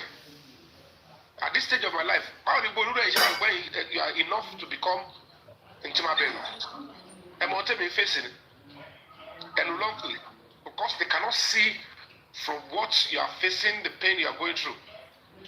Mr. Ari, I definitely share you there. Sherry, ọ̀rọ̀ tí Madam Olúfúnmi sọ lẹ́ẹ̀kan yẹn pé àwọn tó wà lára wa tí wọ́n lọ táwọn kan ṣe meeting nílé táwọn kan ń pín owó ta against nǹkan tí wọ́n ṣe. I've been saying this for a very long time. Mo mọ̀ pé ọ̀pọ̀lọpọ̀ wa náà mọ̀ ọ́ ṣe get pé double agent. A ṣì sọ lórí platform yìí lánàá pé double agent pé whenever tí Mr. Yomi bá padà dé tí mo sọ̀rọ̀ yẹn pé tó bá padà dé sí Nàìjíríà tó bá bẹ̀rẹ̀ iṣẹ́ ìpadà gbogbo àwọn tó dákẹ́ yìí wọ́n tún máa dìde padà ká má rò pé bóyá wọ́n ti ṣàgbéjẹ́ mọ́wọ́ because májò sí ara nìkan ni a mọ̀ pé wọ́n ń ṣe bọ̀ nǹkan tó ń dùnyàn jù ni pé tẹ́ bá dárúkọ pé lágbájá yìí bí màdámù yìí sọ pé fáwọn ò ní dárúkọ yẹn ká ní wọ́n dárúkọ bẹ́ẹ̀ kan ni pé lágbájá báyìí kó wá jẹ́ tí gbogbo àwọn èèyàn nífẹ̀ẹ́. Wọ́n á block woman yìí, wọ́n á drag woman. Ẹ débi pé wọ́n á drag Mọ́mi Olúfúnmi ẹ débi pé àwọn ọ̀gá wò pé kí ló ṣẹlẹ̀ tó jò tó táwọn sọ yìí lọ ni. Because torí ìfẹ́ táwọn èèyàn wọ́n ẹ̀ máa burú táwọn ènìyàn yìí ṣe lábẹ́lẹ̀ ẹ̀ nífẹ̀ẹ́ kán sọ̀rọ̀ ń pa wọn. Bọ́n tó yẹ ká máa ṣe ní pé tó bá sọ̀rọ̀ ń pa wọn ẹ̀yin ò ṣe wá lọ sí findings yín. Bọ́n torí pé poverty tó ti wà ńlẹ̀ àwọn ẹni yìí máa fún yín lówó wọn náwọn tó ń sanwó fún bọ́ṣe wà yẹn tọ́gbẹ́tẹ̀ bá dárúkọ wọn báyìí táwọn ajá wọn bá dìde sí tó bá gba yín mú wọn á gbé gbogbo picture family yín gbogbo tí ò ṣẹlẹ̀ rí nílé ayé yín wọn á sọ pé nǹkan tó ṣẹlẹ̀ nìyẹn. So àwọn èèyàn yẹn wà tí wọ́n ti rò pọ̀ mọ́ wa gidi gan bọ̀ lọ́wọ́ ta wà yìí tó bá sọ pé lágbájá báyìí ṣe nǹkan báyìí ẹ má jẹ́ ká wò pé ta ni lágbájá yẹn ẹ jẹ́ ká kọ́kọ́ lọ fìdí ká kọ́kọ́ lọ find out ṣẹ́ni yìí ṣe nǹkan yìí ṣé kò ṣe ẹsẹ̀kẹsẹ̀ làwọn tí ẹ ti máa gbé sẹ́yìn ẹ̀ wọ́n ti máa ṣèdájọ́ yín lẹ́sẹ̀kẹsẹ̀ lórí pláfọ́ọ̀mù whichever platform tó bá wà ohun tó ń delay justice nìyẹn ohun tó ń fà wá sẹ́yìn nìyẹn ìyẹn part 1. ṣẹwárí part 2 ṣẹwárí part 2 tó yẹ ká tún mójútó mo yìí sọ lánàá mo ṣe appeal bí lánàá and me I will continue to say that because ibi tí n bá ti rí pé mi ò bá nǹkan kan wá sórí social media yìí ju pé kọ́mọ yìí carry justice ọmọ yẹn gangan kọ́ là ń wá justice fún mọ́ à ń wá fọkànbalẹ̀ fara wa nínú ìlú yẹn fáwọn ọmọ wa nínú ìlú yẹn àti fórílẹ̀-èdè yẹn à ń fẹ́ good security àti fún unborn children wa tí wọn ò tí ì dé à ń fẹ́ tó ìlú that is my concern and that is why I'm doing what I'm doing. I don't know for any other person. Because I'm equally new. There are some other people, they have different motives. But motive for your country minimum so how do we ṣe fẹ́ dá? Ẹ káàsán, ẹ jọ̀ọ́, Mr. Yomi, ẹ káàsán kan tí mo fẹ́ tí màá fẹ́ add ni pé. Kí n bọ̀ lọ́wọ́ ti jẹ́ kí n jálẹ̀ àpìlì mi o. Oh, sorry, sir. 1 minute, mi ní ẹ̀sìn di 1 minute yẹn. Àpìlì yẹn náà ni pé because about 290 làwọn táwọn bí ìsìn yìí. Ẹ jẹ́ ká support Break the Silence Foundation. Ẹni yìí owó ara ẹ̀ tó yẹ kó tọ́jú yàtọ̀ sí pé ó fi iṣẹ́ ẹ̀ lẹ̀, ó fi every other thing lẹ̀, tó tún mú pé another iṣẹ́ tó ń yàn láyò lélẹ́yìí, personal money ara ẹ̀ ló ń lò fi ṣiṣẹ́. Except àwọn kọ̀ọ̀kan tí wọ́n ń donate kìíní ẹ̀bọ̀ jọ̀wọ́ làwọn èèyàn kan ti donate bẹ́gbẹ̀ yìí. Ara àwọn kan tó ń delay iṣẹ́ nìyí, tó ń delay justice wa nìyí. Foundation ta mọ̀ kó lè jà fún kìíní nìyí. Let us all please ẹ jọ̀ọ́ tọrọ kọ́bọ̀ ni let us support. And in no time like I used to say, Amari, justice, mo ti sọ nígbà kan about 2 months ago, mo ní by December, gbogbo kìíní ìmọ̀ kásẹ̀lẹ̀ àti máa rí justice tá à ń wá fún Mohbad. I said with some people, tó bá ń gbọ́ mi sí wọn á mọ̀ pé mo sọ̀rọ̀ yẹn. But kí ló wá December làwọn wá ìdá àti ìrìtọ́ náà torí pé àwọn hijackers tí wọ́n pera wọn underground, I call them hijackers. Àwọn ni wọ́n truncate kìíní yẹn if not December yìí everything ló bá ti clear àbákọ́ máa wò pé wọ́n ti kó wọn lọ sí court tọ́tẹ̀ bá kí ẹ̀rìn bẹ̀rẹ̀ kí ìdájọ́ bẹ̀rẹ̀ lókù. Wọ́n ti charge gbogbo àwọn tó yẹ kán charge by now but they are hijackers wọ́n truncate wọ́n ó bá ní kò ìbàdí support Break the Silence Foundation financially with prayer and morally physically bí tó bá yẹ ká ti yọjú láti support it, let us do it. We need justice. This is the time we need to do all of this and by next year we can all rest. Kid boss, prime boy. So Kid boss, go on. Thank you, Expander. Prime boy, everybody, good afternoon. Nǹkan tí mo fẹ́ kí Mr. Yomi ẹ jọ̀ọ́. Anytime you are talking to the authority, either in private or public, you should just please always remind them or us that one of the reasons we have terrorism is injustice. One of the reasons. Ṣẹ́rí gbogbo ẹ̀bí tí wọ́n ń dèlé àwọn èèyàn lórí lọ́tọ̀ lọ́sì. Take for instance, this prime boy that went for 4 months láì rí family tó lọ tó dẹ̀ jẹ́ pé àwọn tó mọ̀ sọ̀rọ̀ yìí wọ́n mọ̀ pé kò yẹ kó rí bẹ́ẹ̀. But nítorí ìwà ibi tó wà nínú wọn, they believe that ó yẹ kí èèyàn kan ṣáàdúró láti jẹ̀yà iṣẹ́ wọn.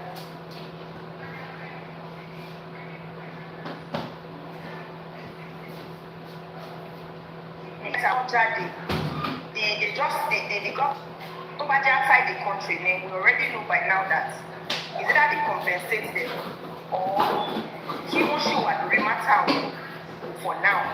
Wọ́n kọ́ release wọn to just come and start their life again pẹ̀lú àwọn èèyàn.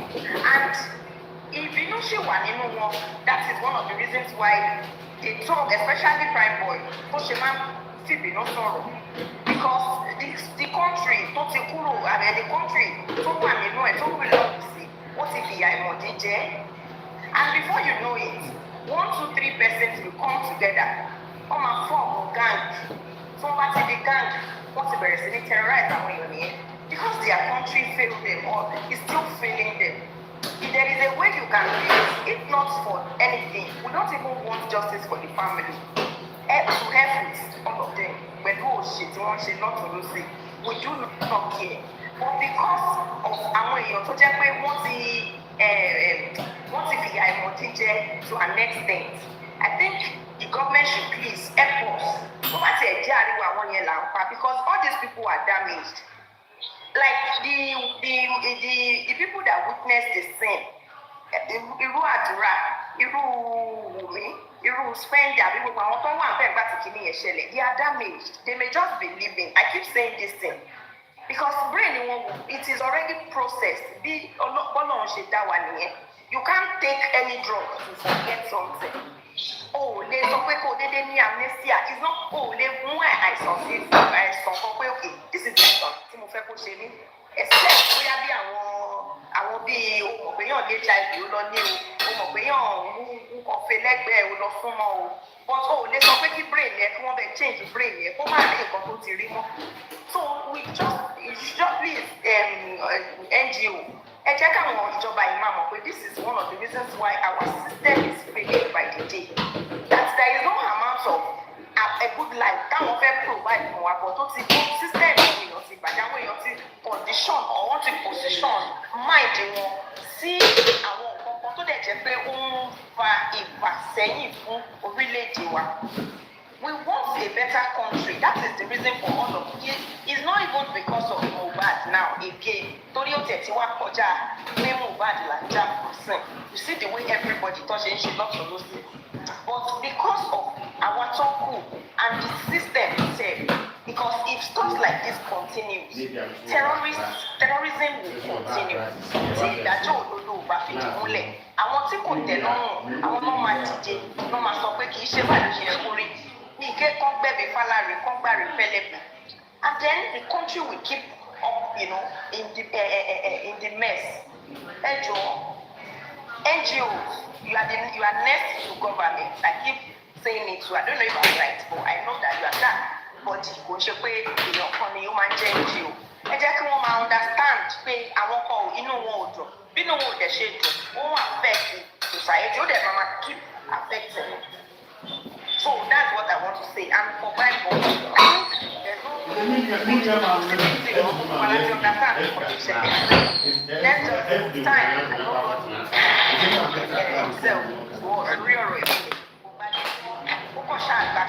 Just stay focused and be on the right track. So that's what I want to add.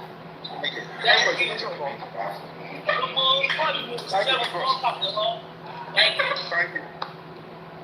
I appreciate you. Thank you. That's a wonderful submission. Nípa ọ̀rọ̀ Prime Boy, host, I cannot categorically say this is how the remedy will come. The only let me lay for Prime Boy that he should be actively involved in the cause of justice for Mohbad. What if he is there already wrongly?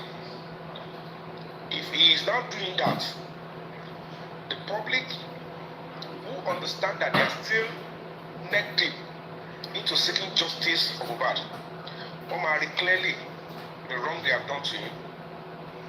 That will, I realize that I just have to Prime Boy, not she, no talk. We truly want this justice. If he is leading it, of course, he will be fighting for his own justice too.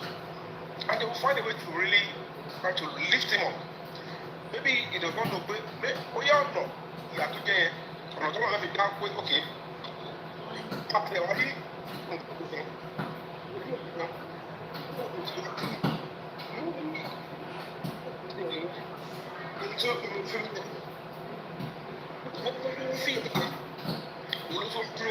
maybe he would have won foreign artists all over the world. Maybe he would have become a giant in the industry. Instead kó lo energy kó máa fi bínú sí public yẹn ó wá fi energy ìbínú yẹn ó transform ẹ̀ inú ṣì ń bí mi o ìbínú yẹn máa lò ó ń tẹ̀ fẹ́ yẹn á máa padà jọ rí and that way the conscience and the consciousness of the public will be telling them at the hot door. Irú jẹ́ pé bàbá Mohbad ni wọ́n public kó gbogbo agbára fún yẹn they would have focused attention on him.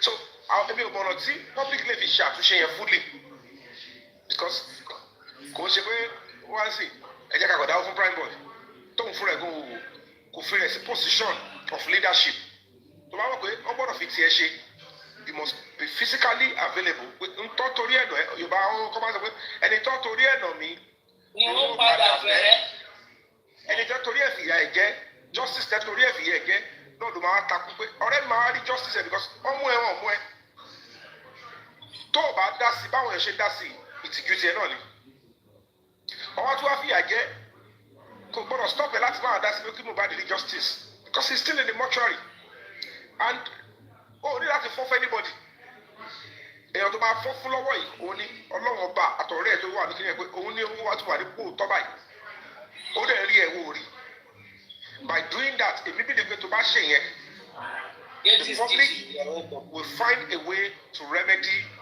whatever it has been even ọlọ́pàá gan anywhere tó bá rí ẹ kó lead àbó ń béèrè fún justice Mohbad wọ́n máa fi tiẹ̀ sọ́tọ̀ ní pé ọmọ àti fìyà jẹ ọmọ ìtòtọ́ o instead máa fẹ́ pé àkọ́bá tún fún ẹ kí ló ṣẹlẹ̀ ẹ tún lọ wá nǹkan tó fẹ́ wá àdé máa fún ọmọ injustice ẹ tẹ́ fìyà jẹ mí and then the public will listen more to you will love you more will support you more kàrí àti wọn lòun tá a tó ẹ kó tí o rò pé wọn ti gbà lọ́wọ́ yẹn public conscience ẹ̀yọ́ kan máa jẹ́ wá pé let's return back his career to him at least kò rò pé abẹnú àṣekà fún un kò sọ̀rọ̀ sí public ó kò sọ pé kì í nítorí wọn fi gbọ́dọ̀ ní ẹ̀ o tó ẹ ti kò ní public.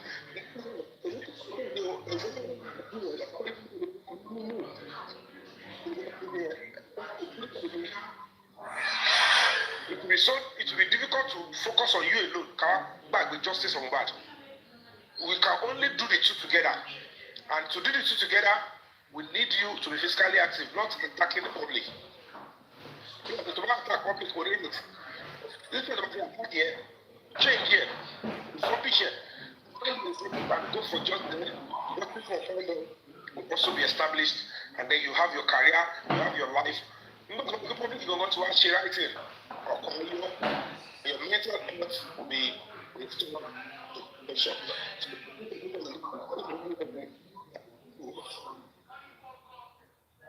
God bless you, sir. Àtàwọn fóònù nẹ́tíwọ̀kì ti mú gbogbo nẹ́tíwọ̀kì mi lọ́ní o. Thank you, Lady B. Fine boy, yá sọ̀rọ̀ o. Fine boy, are you there? Mo ń bọ̀ máa ẹjọ́ máa mo fẹ́ connect my pod náà ẹ má bí ma. All right.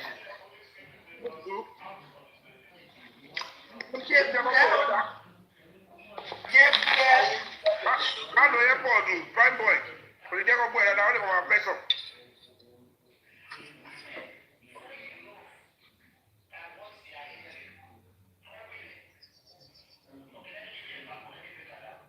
Hello sir, hello ma. Hello everyone. We can hear you now. Ẹ má bínú pé mo disconnect lẹ́ẹ̀kan Wi-Fi mi kù ní. So Mr. Yomi, mo really appreciate ọ̀rọ̀ tẹ́ sọ yẹn. Ẹ mọ̀ pé ọ̀rọ̀ tẹ́ sọ yẹn ó calm mind mi gan gbọ́ ẹ̀yin ó kàn máa ń ẹ́ńtà mi gan mi lè pa fún yín.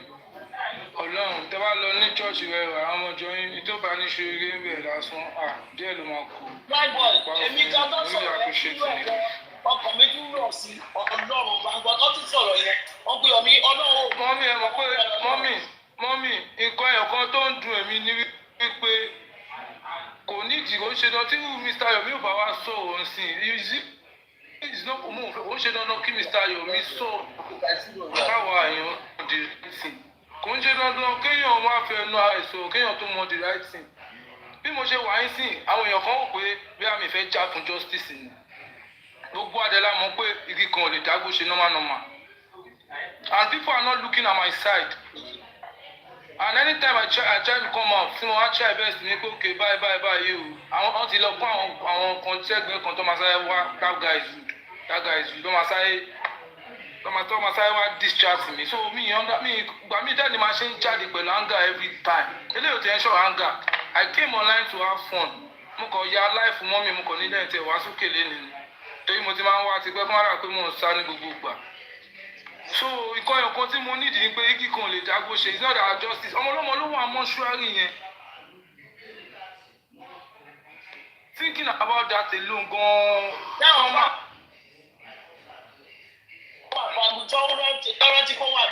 ọ̀hún tí na ẹ̀kọ́ tó ń dùn àwọn pọ́blìkì náà tó wá jẹ́ ká sọ̀rọ̀ gangan ó jẹ́ ká sọ̀rọ̀ dòkò fún anybody báyìí ká máa sọ̀rọ̀ kò lọ anybody this is not the right time for us to pity anybody anymore. tí bá wùwà kan bẹ́ẹ̀ ṣe ń sọ fún mi pé ọmọ burúkú lélẹ̀ kí ni nǹkan tí mo kú mọ̀ mi rí kò ń ṣe pé ìjọba ti gbé mi lọ sẹ́wọ̀n rí pé bọ̀bọ̀ ìyá bóyá kéèsì mi kò ń pé mò ń ta gbó kò ń pé mo pa òyìn ṣe kàrí láyé mi. nǹkan ẹ̀kọ́ tó kó lùwà ìsíta náà lélẹ̀ kò dẹ̀ sẹ́ni tí nǹkan báyìí máa bà tẹ́ máa expect tó wá kó wà normal. So the only thing I'm pleading for the public to do now is to do the right thing. I don't need to tell you the right thing. The right thing is not money. The right thing might lead to anything. But it's not money. But it might lead to anything. But for now, I won't lie. I swear to God, I'm not fucking happy with anybody. Mi ò lè parọ́. Because fún mi ní opportunity. Fún mi ní opportunity àti. Comment section, please. Tí o bá ń Comment section, please, ẹjọ́ anybody tí o bá ti sọ ọ̀gọ́ta a máa mute ní ẹjọ́ for now please allow him to talk please. So public ò fún mi ní opportunity but you gave other opportunity fún àwọn. sir ọmọ kan tí mo kọ̀ rí bẹ́ẹ̀ ayé ni fún òun ẹlẹ́nu tó gbọ́dọ̀ mi I don't want you to talk much. All I would just want you to say is apologize to the public if you can, and if you can tell us you are committed to justice for Mohbad, and you can easily appeal that you also want justice for yourself. Because I mean, if when the man to buy a pay or die was found guilty of one or two things. So to buy a pay or die was found guilty. Tọ́wọ́ fẹ́ dájọ́ fọ́ táì pé kọ́mọ́sọ́ kọ́ táì lọ lo ọdún kan bá bóyá ọdún mẹ́rin.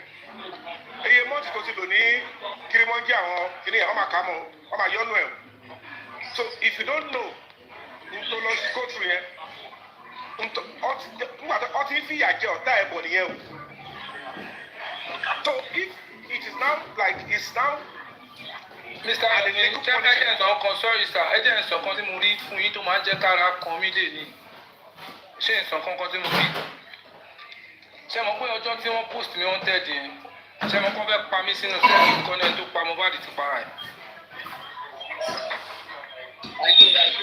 ṣé mo pé kọ̀ọ̀kan fẹ́ ṣe nìyẹn wọ́n fẹ́ pa mí sínú sẹ́ẹ̀lì ni wọ́n máa ń ní ẹni tó pa Mohbad ti para ẹ̀.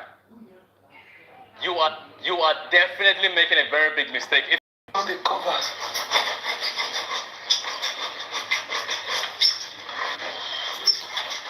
They won't go the woman platform direct. Ọkàn wà tí mo ti rí tí mo ń pè imagine so bẹ́ẹ̀ mi náà kàn ṣe dọ̀fẹ́ náà ilé. But what saved me was her view. Tọ́kàn kọ́ mi sọ yẹn. Àwọn ẹ máa rí àdínkù wọn. Everybody don't para and try to accept some in this vicinity. Kò jẹ́ kó allow channels of anybody wọnú bíbá kó wá enter gbogbo ọlọ́pàá ló bínú but wọ́n ṣe ń bínú yẹn náà ní channel ṣì ń tẹ kámẹ́rà bọ everybody lójú so everybody láti pretend láti smart ni because ọ̀ṣẹ́ ló ń wò wá so they pretend wọ́n fẹ́ lọ find one million lọ́jọ́ yẹn tí mo tán lọ́yà kan tí mo fẹ́ yín gbà ẹ́ lọ́yà níjọ́ kejì so tẹ́lẹ̀ ẹ má wọ́n lè pa àwọn tó fẹ́ mi àwọn tó fẹ́ àtọ́ bí ìtọ́jú tí mo ṣe lọ́sẹ̀ fún wọn kúrò nínú sẹ́ẹ̀lì yẹn pé owó iṣẹ́ yẹn ti bàjẹ́ já owó kan mìta lè ṣe wọ́n ti àwọn èèyàn kan bí ààrẹ síbí ẹ̀ tó máa ṣiṣẹ́ láti pé fún mi pé àṣẹ wọlé ibi tó ti parọ́ prime boy.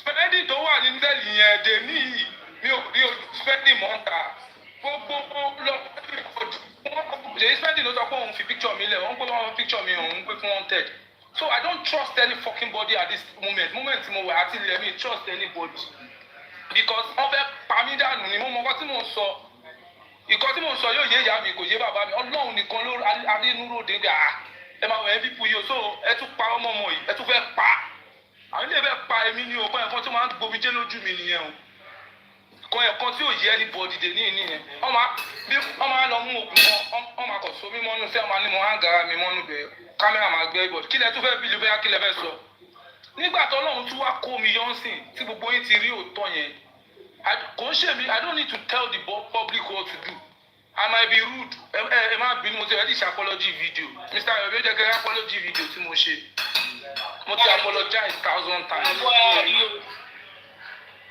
ààrẹ sí lórí ẹ lọ sí page mi ẹ máa apology video tí mo ṣe ẹ lọ máa no mo ń ṣorin o fídíò mo dùn máa ń sílẹ̀ o mo wọ kámù báyìí mo wọ kámù mo fi dẹ̀tí báyìí mo ṣe last week or last week. Okay.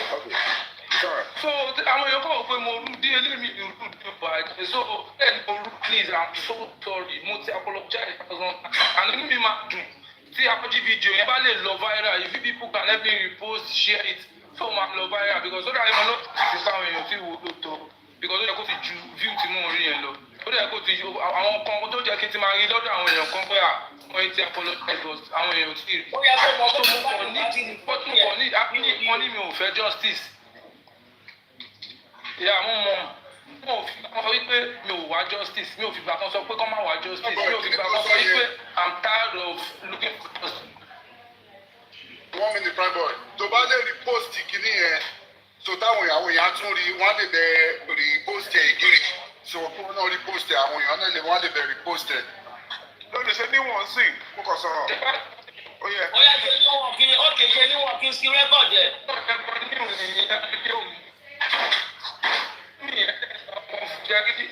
kò sí níwọ̀n lẹ́nu tí mo ṣe ẹ máa mọ̀ pé ìkọ́sí ẹ̀ ṣe láti mo ti ṣe apọ́lọ́sí òun pọ̀ jù náà ó ti jẹ́ ẹ̀kọ́ lọ́sọ̀ ókè ta ló ní.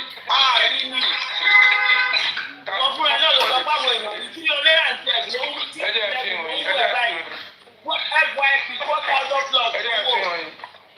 FYP 4,000 ló wà bẹ́ẹ̀ so ẹ̀ fi hàn yín. wọ́n ní ń wò báyìí.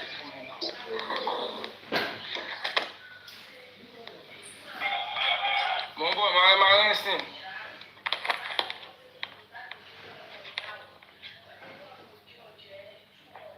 ẹ̀rí gbọ́dọ̀ yẹn lágbára wọ́n wá níwọ̀n léyọ̀ mí.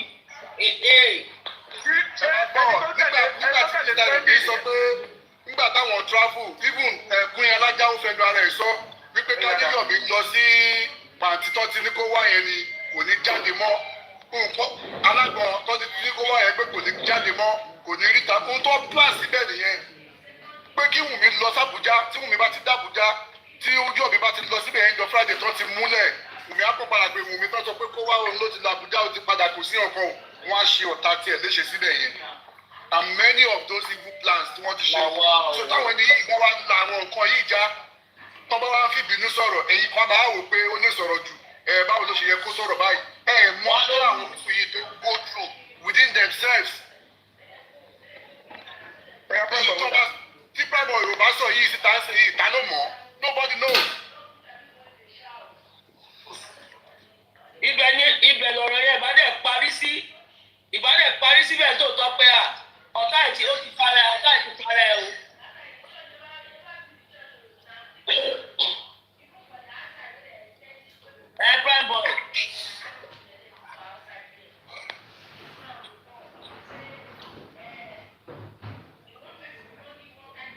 finalize tó lè post me wanted with no evidence kó dín ìjọba tó lè approve wanted fún citizen tí ó sí evidence fún tọ́dẹ̀ yín pé kàríà ló kàríà kan ló ní lọ tẹ̀lé ìwé pé kẹba ayé ẹ̀jẹ̀ you should know they are ready to kill that person. ìwé èèyàn bẹ́ẹ̀ wọ́n ti ready láti pa torí wọ́n ti gbowó ẹ̀mí ara wọn ni owó ẹ̀mí ọmọ ọlọ́gbà wọ́n máa pa wọn lọ ni. àlàyé báyìí má bínú jáde. So let me and then play video for you, ma. Please just listen, please, ma. All praises due to the Almighty. What are my people? It's your boy Frank. I'm here to appreciate by me during this talk. Some said I'm rude. Some said I'm good. Supported me. But some of it is to me. I really appreciate them. You know, thanks to all the Ambiamos that stood by me when Baba was so expensive. Hello, sir. You know, I'm still being very grafted there. Good afternoon, sir. You know, Yes, sir. I'm Good not afternoon. from the companies. So, I I'm don't know. very sorry. Think about it. Hello, sir. Hello, I'm going outside. I said I'm outside.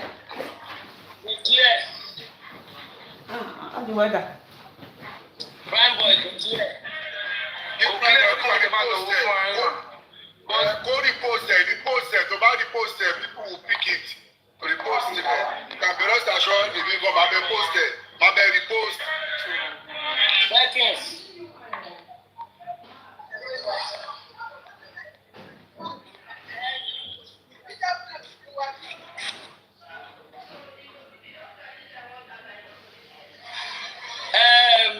Can you hear me, ma? Ṣé ẹ̀gbọ́n mi máa ń lẹ́sẹ̀ òkè ń pò? Bá mi mute forest mi.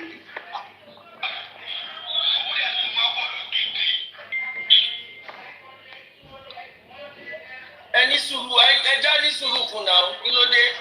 Ẹja ní sùúrù fún náà. Nẹ́tíwọ́ọ̀kì yẹn ò dáa, nẹ́tíwọ́ọ̀kì second phone tí mò ń lò yẹn ò dáa. So ǹjẹ́ mo ní ẹ lọ wo page yẹn kò jìnnà síbi fídíò yẹn kò jìnnà rárá. It's not going to cost you anything again. Prime boy.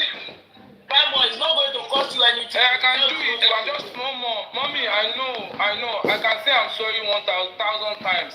But mo kàn ń try láti sọ fún yín pé mo pẹ̀lú mọ̀ pé I'm sorry mo ti ṣe ẹyọ kan. Ṣe ìfẹ́sìtì last week. Mo lọ kọ́pì ẹ̀ máa ń tó pẹ̀lú mi. Okay, ma. Okay, ma. God bless you, ma. And to all the Abiamos and all the fathers out there, tó sọ pé Prime boy you rude. As in,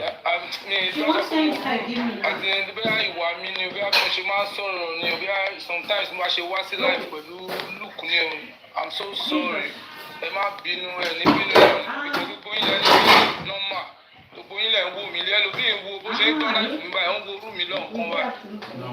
So mo ń bẹ̀rẹ̀ yín ni mo bẹ̀rẹ̀ yín torí Ọlọ́run ẹ ní bínú náà.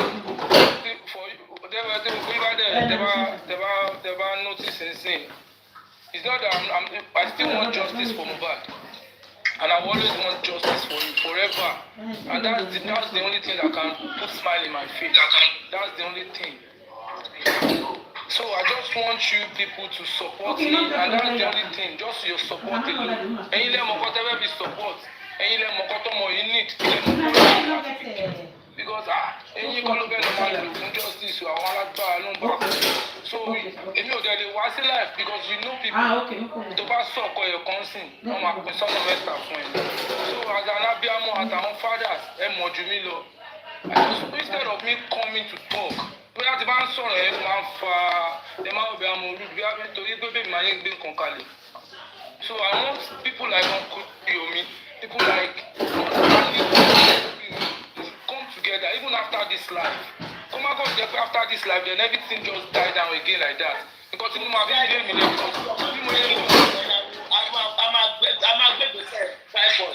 when he died down, I just don't be on me. So please, you know me there, I'm ready to do anything to get justice for my friend. I won't fall for anything. Because anything only cool, only can you. Hey, there's only so you know I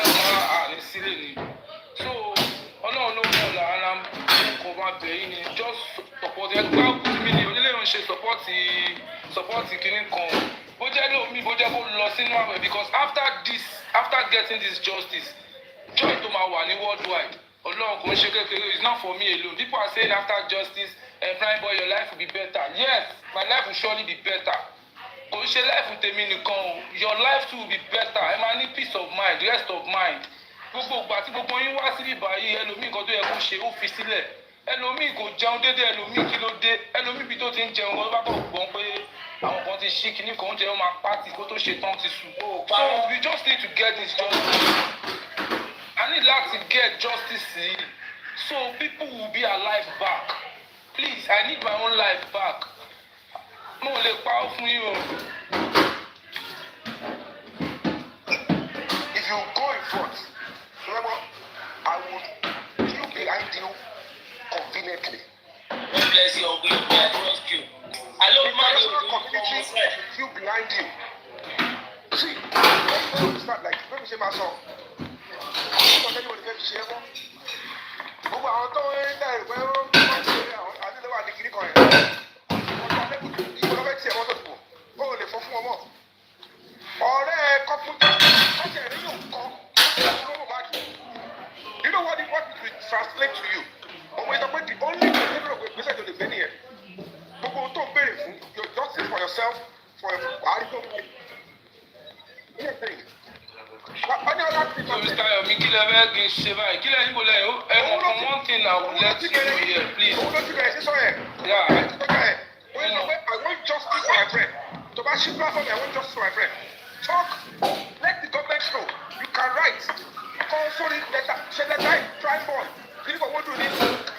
For letters everywhere. Letters everywhere. If you don't want to talk, so how will you talk? Talk line. Talk radio.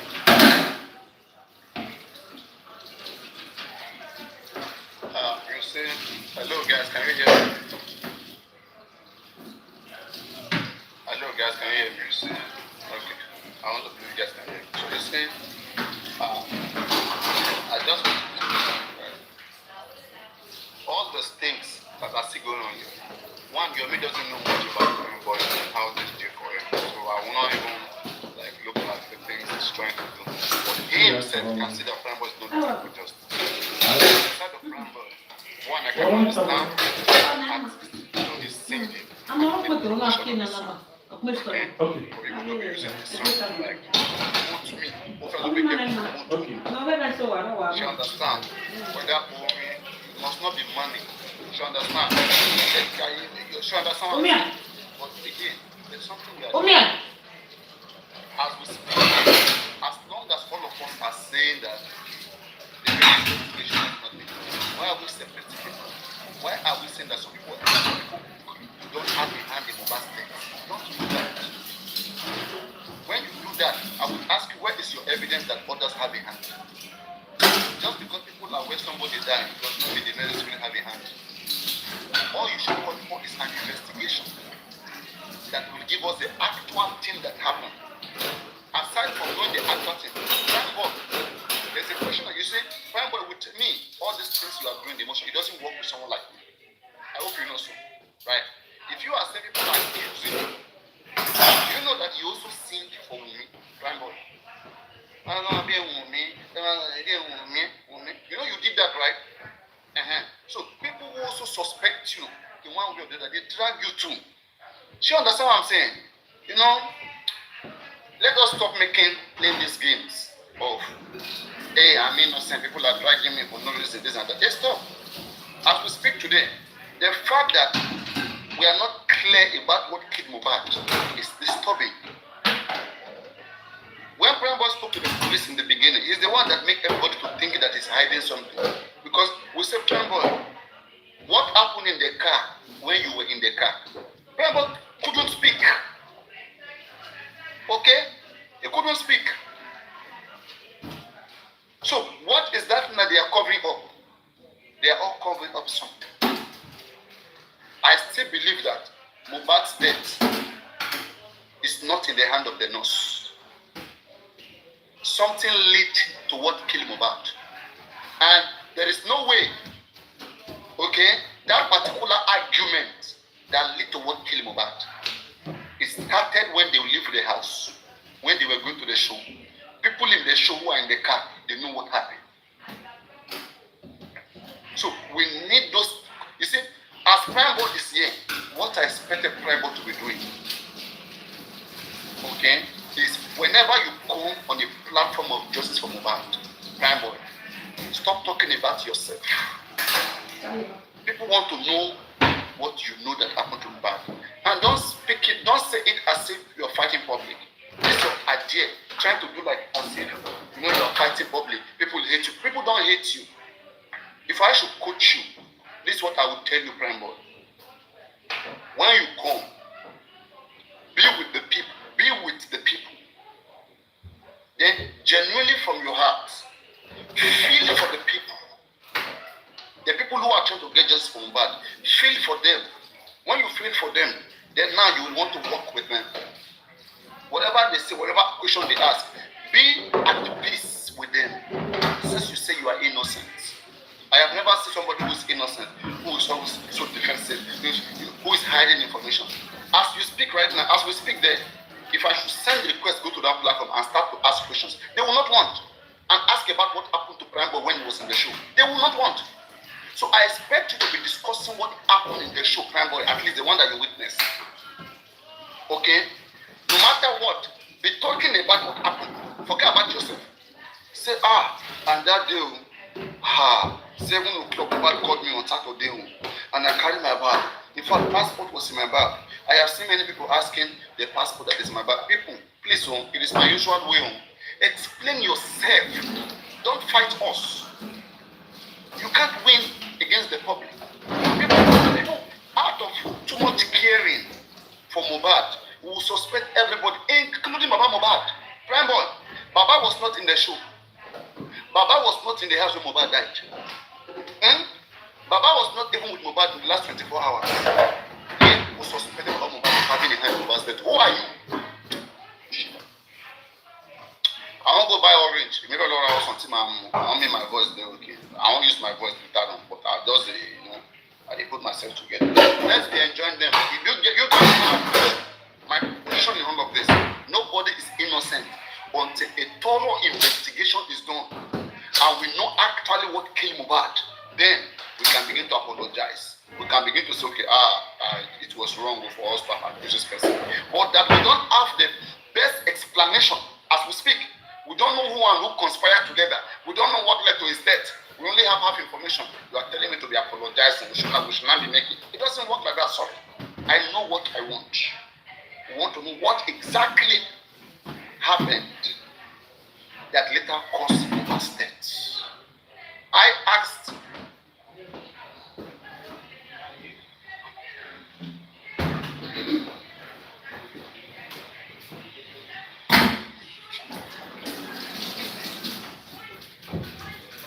Sorry for the noise though. Washing some dishes. Alright. I asked a question. I remember when Prime Boys come my hand now.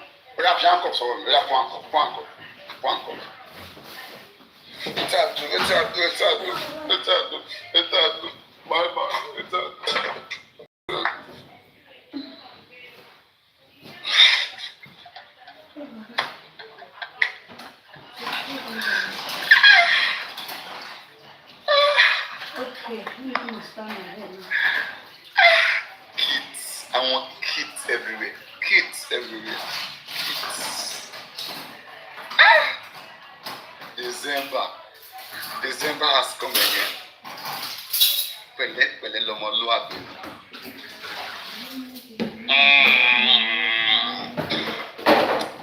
So,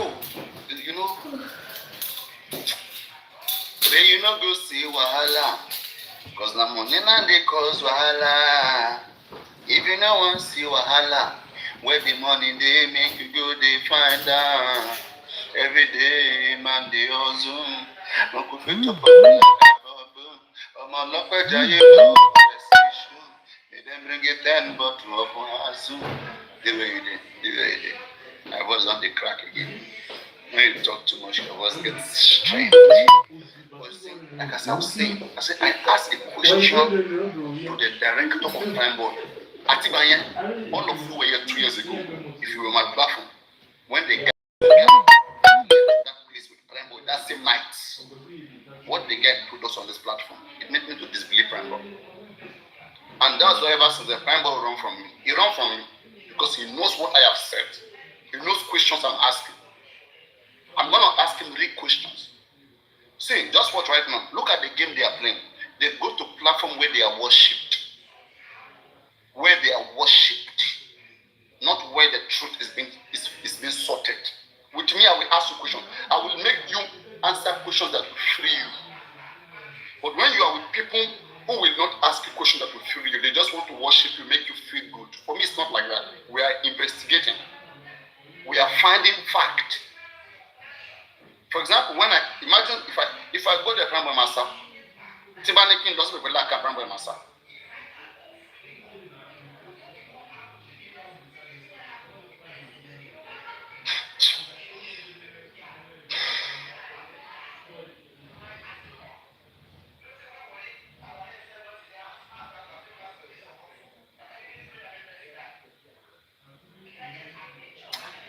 I'm putting 1 plus 1 together.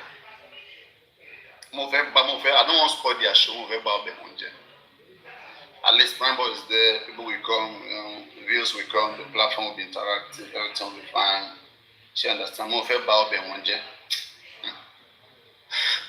Let them just be, Prime Boy want justice. Tell me any Mohbad friend, any Mohbad family, don't want justice. What the mother yes, want justice. Iya Mohbad want justice. Baba want justice. Ọ̀rẹ́ Mohbad want justice. Ẹ̀gbọ́n àǹtí Mohbad want justice. Àbúrò Mohbad want justice. Ìyá Mohbad want justice. Kí lẹ sọ? In fact, ọmọ ìjọ alọ́ba want justice. Mo fẹ́ lọ rọ sùn àbẹ̀ àwọn Mohbad rẹ̀ jáde verse.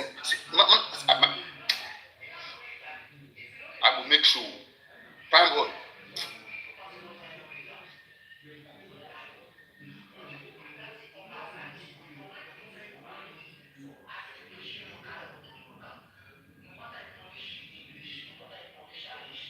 At least nínú gbogbo family bàbá Mohbad lákọ́kọ́ rí pé wọ́n lead ṣùgbọ́n wà tó yá bàbá Mohbad sọ pé ó ti sún òun ó jókòó ó ti rẹ̀ nígbà yẹn náà ni ó dẹ̀ da it's always normal kó rẹ̀ èèyàn èèyàn bá tó bá rẹ̀ èèyàn á sinmi díẹ̀ bọ̀ kì í ṣe pé kéèyàn wá máa forí ilé gba ilé kéèyàn wá máa try láti play smart, right?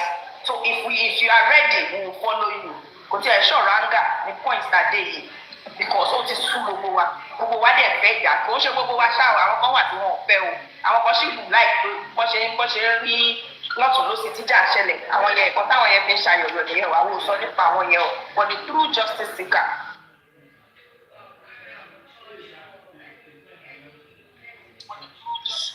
Hello, can you guys hear me? Can anybody hear me? Hello, can anybody hear me? Hello. Can anybody hear me? I want to send somebody here. Anybody? Is there any stubborn person here? Does the platform here? Pull up the no. Okay, you can hear me, right? Mo fẹ́ kẹ́ lọ ṣe bí wọ́n ní pé justice la John wá justice ni. Ẹ má yẹ ká máa fi everything máa ṣe emotional. Ẹ ká béèrè àwọn right question. Question ló máa dáyé wa lọ mọ nǹkan tó ṣẹlẹ̀ sí Mohbad. Okay.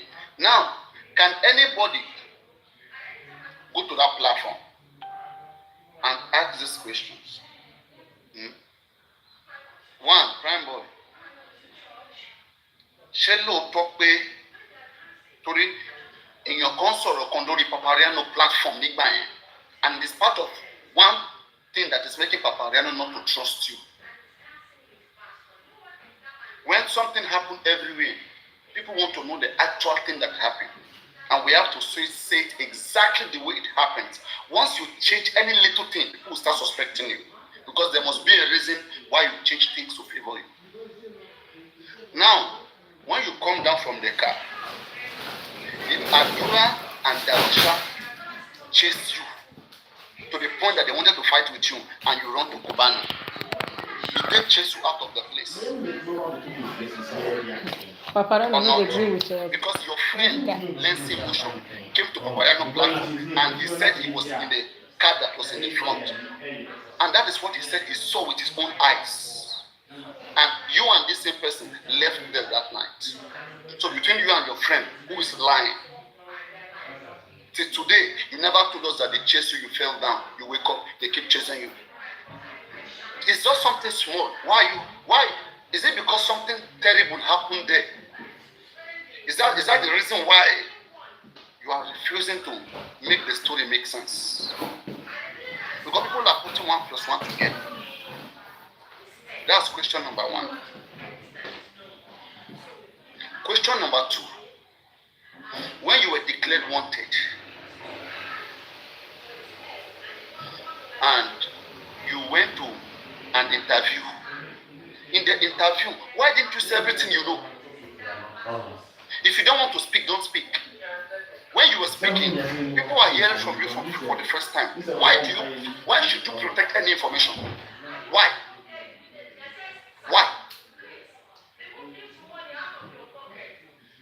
And when everybody was asking what happened inside the car, you were saying that it's a family issue, you don't want to talk about it.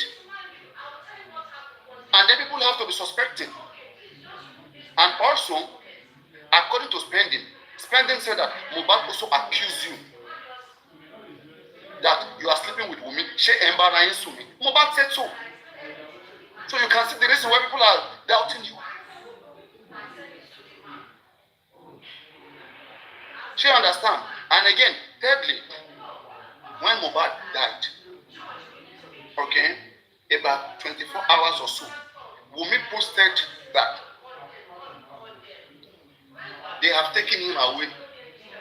After Wunmi post, Prime Boy, you made your own post too. You made a short video in the car where you say, Etipabi, wow. I won't walk to back. In fact, that Mohbad kú, àwọn olóko pè tó sọ fún kí Mohbad ti kú. Aago wo ló pè. Then thirdly, fourthly, ẹ máa gbọ́ mi o. Then fourthly, ṣé lóòótọ́ pé lẹ́yìn ìgbà tó gbọ́ ó pe bàbá Mohbad ó dẹ̀ sọ fún wọn pé Mohbad ti kú. Ṣé lóòótọ́ pé ó sọ fún wọn torí nínú fídíò ẹ̀ kan jíwá ti Perkins tẹ́ ṣe ó sọ ń bẹ̀ ó ní pé ó pe bàbá ní pé òun wà lọ́nà àjà pé òun lọ síbẹ̀. And bàbá ní síbẹ̀ sọ pé ó ní ẹnìkan kan ò pé òun pé ẹnìkan kan sọ fún òun pé Mohbad ti kú. Ṣé lóòótọ́ pé ó pe lẹ́ẹ̀mẹ́ta tó sọ ni? I mean, clarify things. At least the basic things that we are asking that involves you, clarify it. Then now we will now go to other people and ask other questions too. But in basic things that concerns you, you can't make clarity. We will think that this is a script, it's all a show. That you are only playing your own part. And then thirdly, have you ever traveled abroad before Mohbad died? That's just a minor question. Have you ever traveled abroad before Mohbad died? Then why were you working with your passport? That's fifth question. Sixth question. Question will be plenty. Simba, if I did a private one-on-one, question will be plenty. Then second one, Prime Boy. When you guys were in Ikorodu that night, okay, you live in Ikorodu. Ikorodu is far from Island. Okay? You live in Ikorodu. When whatever that happened, if it was not something serious, somebody said, come down from this car. Why don't you just carry your bag and that of your friend and come down from his car? What are you still dragging too much? What is the big thing that what you guys were still dragging? He said, come down from my car. And you were embarrassed. Or, because you have to tell me, it is either you said, okay, and it turned to violence. Then either security came to drag you down. But if you are saying you are a gentleman, Mohbad was punching you, bole. You will know, get back there, shut the bell on it. He said, it's not right. Give me your rights. Okay? Because son of Pembo, you can't stand with me and I'm asking you a question. You have to tell me the truth. èmi ò kí ń ṣe àwọn tó ní emotion, àwọn ní emotional, àwọn ló máa ń ṣe gbogbo òṣì tó ń ṣe yẹn pé prime boy ọlọ́pàá òṣèkínní. If we go by the fact that torí pé ọlọ́pàá ò arrest prime boy, okay, ọlọ́pàá ò arrest Wunmi náà, okay, kò sí evidence same way tí kò sí evidence nípa prime boy kò sí evidence nípa Wunmi, okay, but I need feelings pé pẹ̀lú nǹkan tá à ń rí pẹ̀lú nǹkan tá à ń gbọ́ ó ṣeé ṣe. Do you understand? We are having feelings that with what we are seeing, what we are hearing, there's a possibility that these people are not innocent. All of them. Why is it that none of them are fighting for justice for Mohbad? Do you know what that means? That's a high level of conspiracy. That shows that everybody already knows what happened. Neither Baba is fighting for Mohbad, neither Mohbad mother, neither Mohbad sister, neither Mohbad brother, neither Mohbad mother auntie, neither any member of Mohbad family, neither any member of Baba Mohbad's church, neither any Mohbad friend. No Mohbad friend is fighting for justice. What are you telling me? If I want to speak, I will keep speaking and speaking. So somebody go to that platform, keep stream where bami lock one day. Why do you want lay down on it? I'm going to have a question. Prime boy, you see, in fact, look, one or two questions they could pad about. No cap for you. Do you understand what I'm saying? You see the way I'm bringing questions. Question, what? When Mohbad died, Ojo goes to the motor, want ethic bad, ethic, I will look back. Tí wọ́n mú. Báwo làwọn kan ṣe máa gbọ́ pé wọ́n fọ̀bẹ mọ́ kẹ̀ǹjẹ̀ gún Mohbad ti tú dé àná tó lọ ọbẹ̀ yẹn. Ọlọ́pàá wa ní pé ìwọ ló lọ ọbẹ̀ yẹn pé ìwọ ló fi mú. Ọ̀rọ̀ yẹn die down just like that. Many things happened now.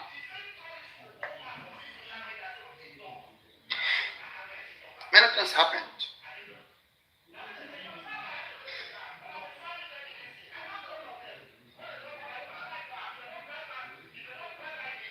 And for Mohbad to be accusing you, people over like Iyabo Unsu, is it a nice thing? Is that a nice thing? Shame Mohbad not to pardon. You see, a lot of things are not right. A lot is not. That's why you see me. I don't fall into like supporting just nonsense. I keep my integrity. My integrity means my truth. That is my truth. So when I say I'm a person of integrity, I'm somebody who like to follow the truth that I bring to the table. And my truth can be challenged. Let's get it right. And I've always made something clear. Okay? Everybody has their own truth. Now, how do you know my truth? Let's say when I pick a position today, I say this is what is correct. At that time, challenge that truth.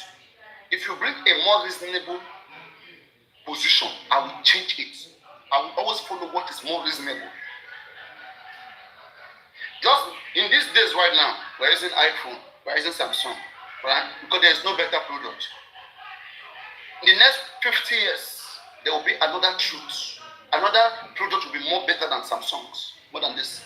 So life is changing. Nothing is constant. And I'm tired and fed up of educating adults with no common sense. When people say Paparino is not stable, that I change. Why won't I change? I change because of new informations. Even the police law says, in the light of new evidence, police will investigate and augment. They will increase the fact and get more information. And because of this nonsense that you guys do, that somebody, if you are supporting this, you have to be that, you have to always be that. That is why today people are dying behind me. People are behind Baba Mohbad because they don't want to look like they are changing. Some of them know that things are not right. Some of them know so. But they are still there because they know that if they leave, you will cause them. You will say they are not stable.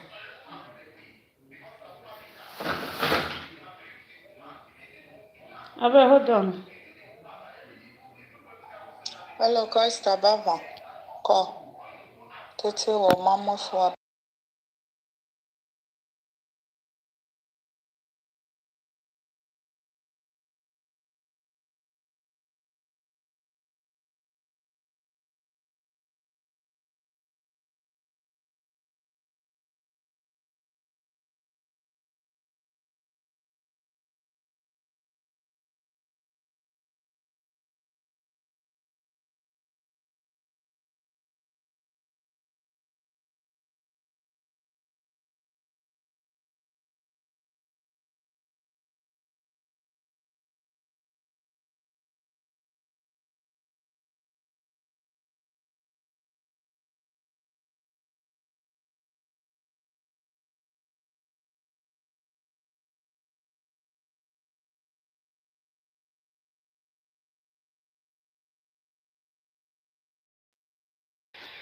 for you not to be able to have your own decision to make.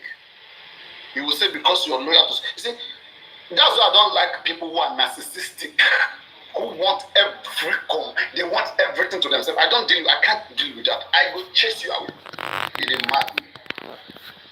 I like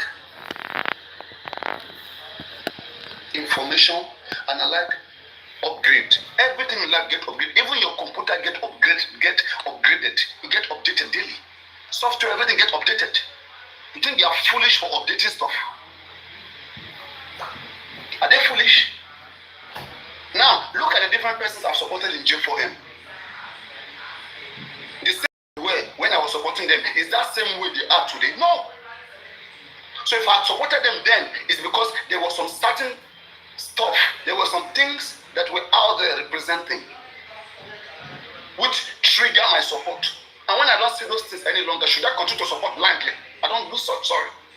Even if it will make them angry and die and bitter, get lost. I don't carry my integrity to go from. My integrity. So at any point when I'm telling my truth, challenge my truth. If I say right now, Paparino, okay, I am saying that your man should be supported with what he's doing. If that is what is obvious to me now, that is where my integrity lies. That okay, how can I'll be asking myself a question, Paparino, how can you see man going to sleep in Abuja for 3 good days, protesting for a boy that is not his own son, from a boy that he's never related to?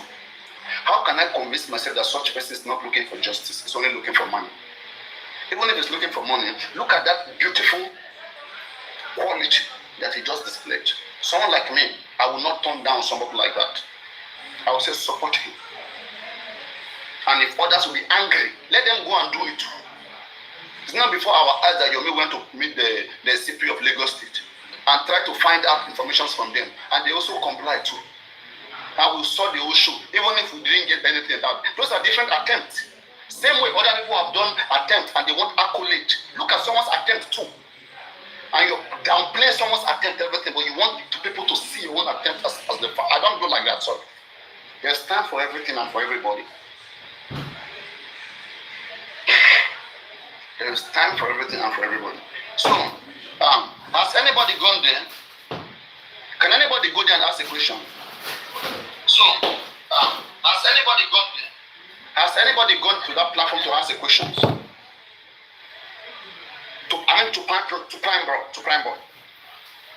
Because our people like all this will have to consider them emotional. And it will run. If you go there, ask prime board about what happened to Mubad, what you came for there, I think it came for promotion, promote my music, all those things, that's what you want.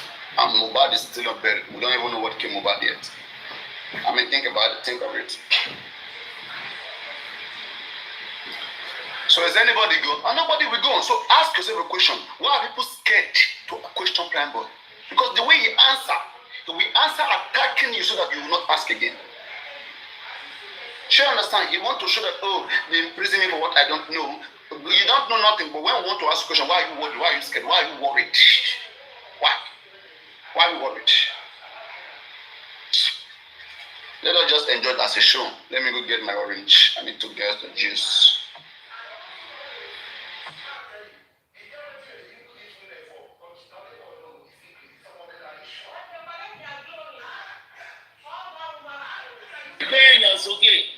Tẹ́ wọ́rọ̀ mi, ọ̀la ni ọ̀rọ̀ prime owó ṣe ká máa dáwó kélékèlé jọ is to lead. Normally tí the entire world NGOs all over tó bá rí pẹ̀lú ẹ̀hún lead wọ́n máa trust ẹ̀ láti lead sọ pé kó gbà. Apart from career, goodwill ó máa tẹ̀lé. Owó ṣe understand better ṣe pé kò ń ṣe pé go bá dùn fẹ́ gbé fún. Gbogbo àwọn tó ń jẹ́yàn lé ayé. There are some certain things you have to sacrifice for. Kó tó lè gbé tiẹ̀ máa dé. Ẹ ti understand? A máa ń jókòó lẹ́fọ̀ọ́ wa kọjá ni. Ìwọ kọ́ ló ní kọ́ parọ́ mọ́ ìwọ kọ́ ló ní kọ́ lọ fi ẹsẹ̀ wọ̀n. Sacrifice tó ti go through yẹn náà ló máa bí nǹkan tí ó wà nù tó ti há sínú bọ́dì tiẹ̀. Òun ló fẹ́ mú jáde.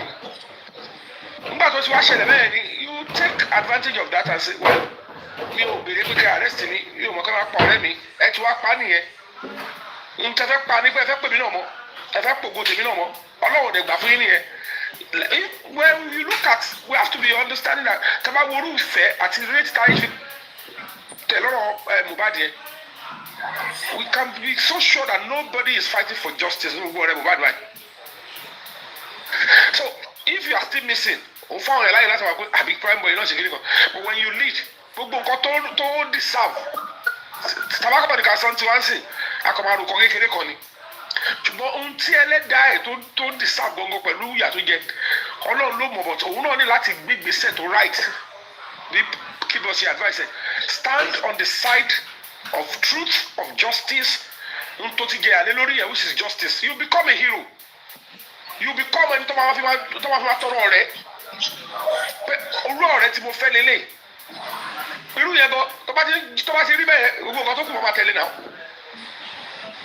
àìsíkì àtẹ̀lé ọrọ̀ àtẹ̀lé iyì àtẹ̀lé ìgbéga àtẹ̀lé ọlọ́pàá olófẹ́ rí pé prime boy need pé justice ọgbà tó wà ní kiri kan gbogbo àwọn tó wèrè tó wà ń di ikú ẹ̀gàn tó lọ́wọ́ nù ẹ̀gàn àti inú industry àti ẹnu family àtàwọn tó wà nílé pẹ̀lú gbogbo ọmọ afọ́sẹ́ kí ni ẹ fẹ́ fi ẹni tẹ̀tí rẹ́dà tó sacrifice tẹ́lẹ̀ tẹ́tí gbédé gallows ọlọ́run wa padà yọ̀ṣẹ́ ilẹ̀ yọ ni ọgbọ́n máa fọ́ fún ní pé ọmọ ọ̀ṣẹ́ àti lọ́rọ́ then the whole world will show compassion pé táwa ní ká pẹ́sẹ́ ká ṣe nǹkan báyìí ó yẹ kẹ́ mọ bó ṣe ń lọ náà ntọ́ àbá sọ bó ṣe máa block ẹ̀ lọ́mọ tó máa wá ṣùgbọ́n tó bá fọwọ́ rẹ̀ ṣe tó connect bọ̀ pẹ̀lú ọ̀run the rest we will be seeing it now.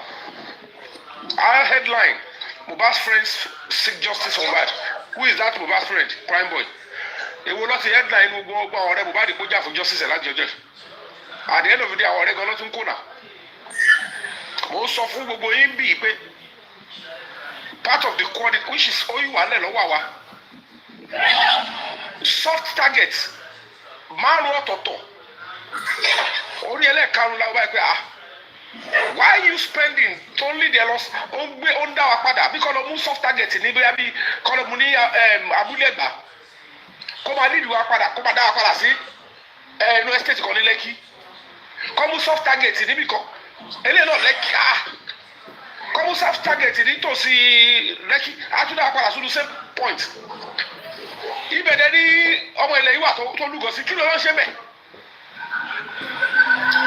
Lára coordinate yẹn ṣò alẹ́ òru these people's trust for heaven's sake well investigators wọ́n ṣì wò ni so all these things are some of the things that we know and we have to get to the root of it and get closure so that we can go and face other things. This nonsense must stop now that tó ti lọ possible mẹ́ta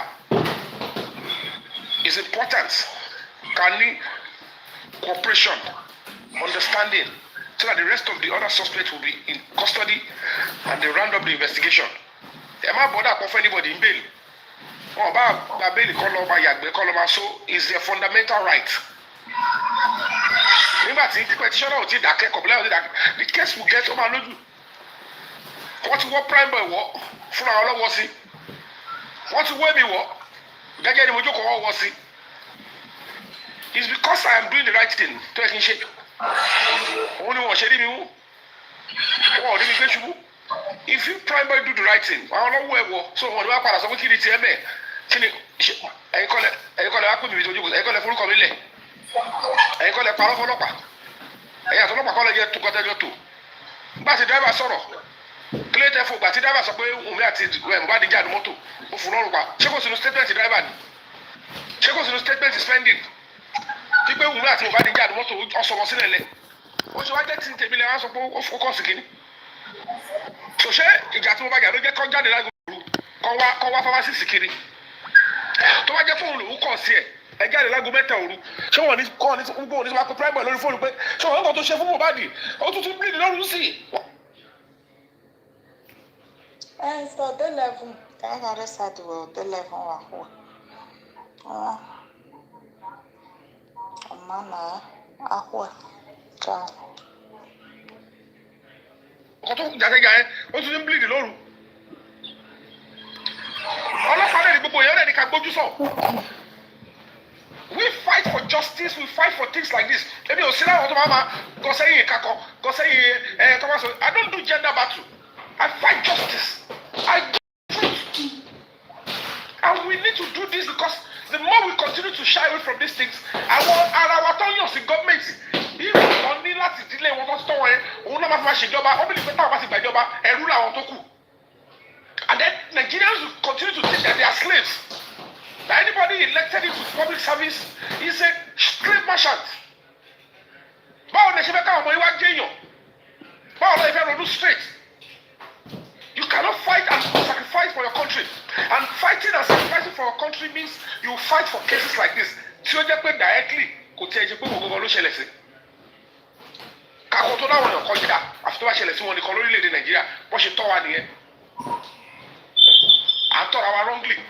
Tí ó bá ti kàn wá direct, àgbọ̀dọ̀ dídé jà, àgbọ̀dọ̀ dídé sọ̀rọ̀.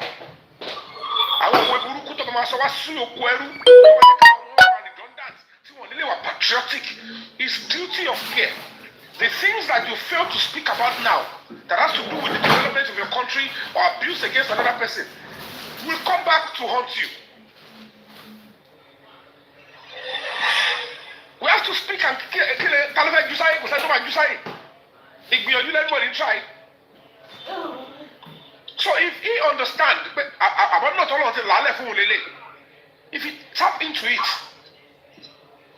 àwọn ọlọ́tí wá bá oṣù òun ló fẹ́ take advantage ikú Mohbad jẹ́jẹ́ ló jókòó tó bá jẹ́ pé wọ́n dárúkọ ẹ̀ wọ́n tó dárúkọ ẹ̀ lómi ṣé báyìí náà wọ́n máa wò kọ́rẹ́ yìí wà ní mọ́ṣúárì kò ní bèrè for justice so why is he not asking for justice now? If he start asking, then the whole world will say let's queue behind him. He has a local standing, he is a better person to even seek justice. Wọ́n ti parọ́ mọ́ already.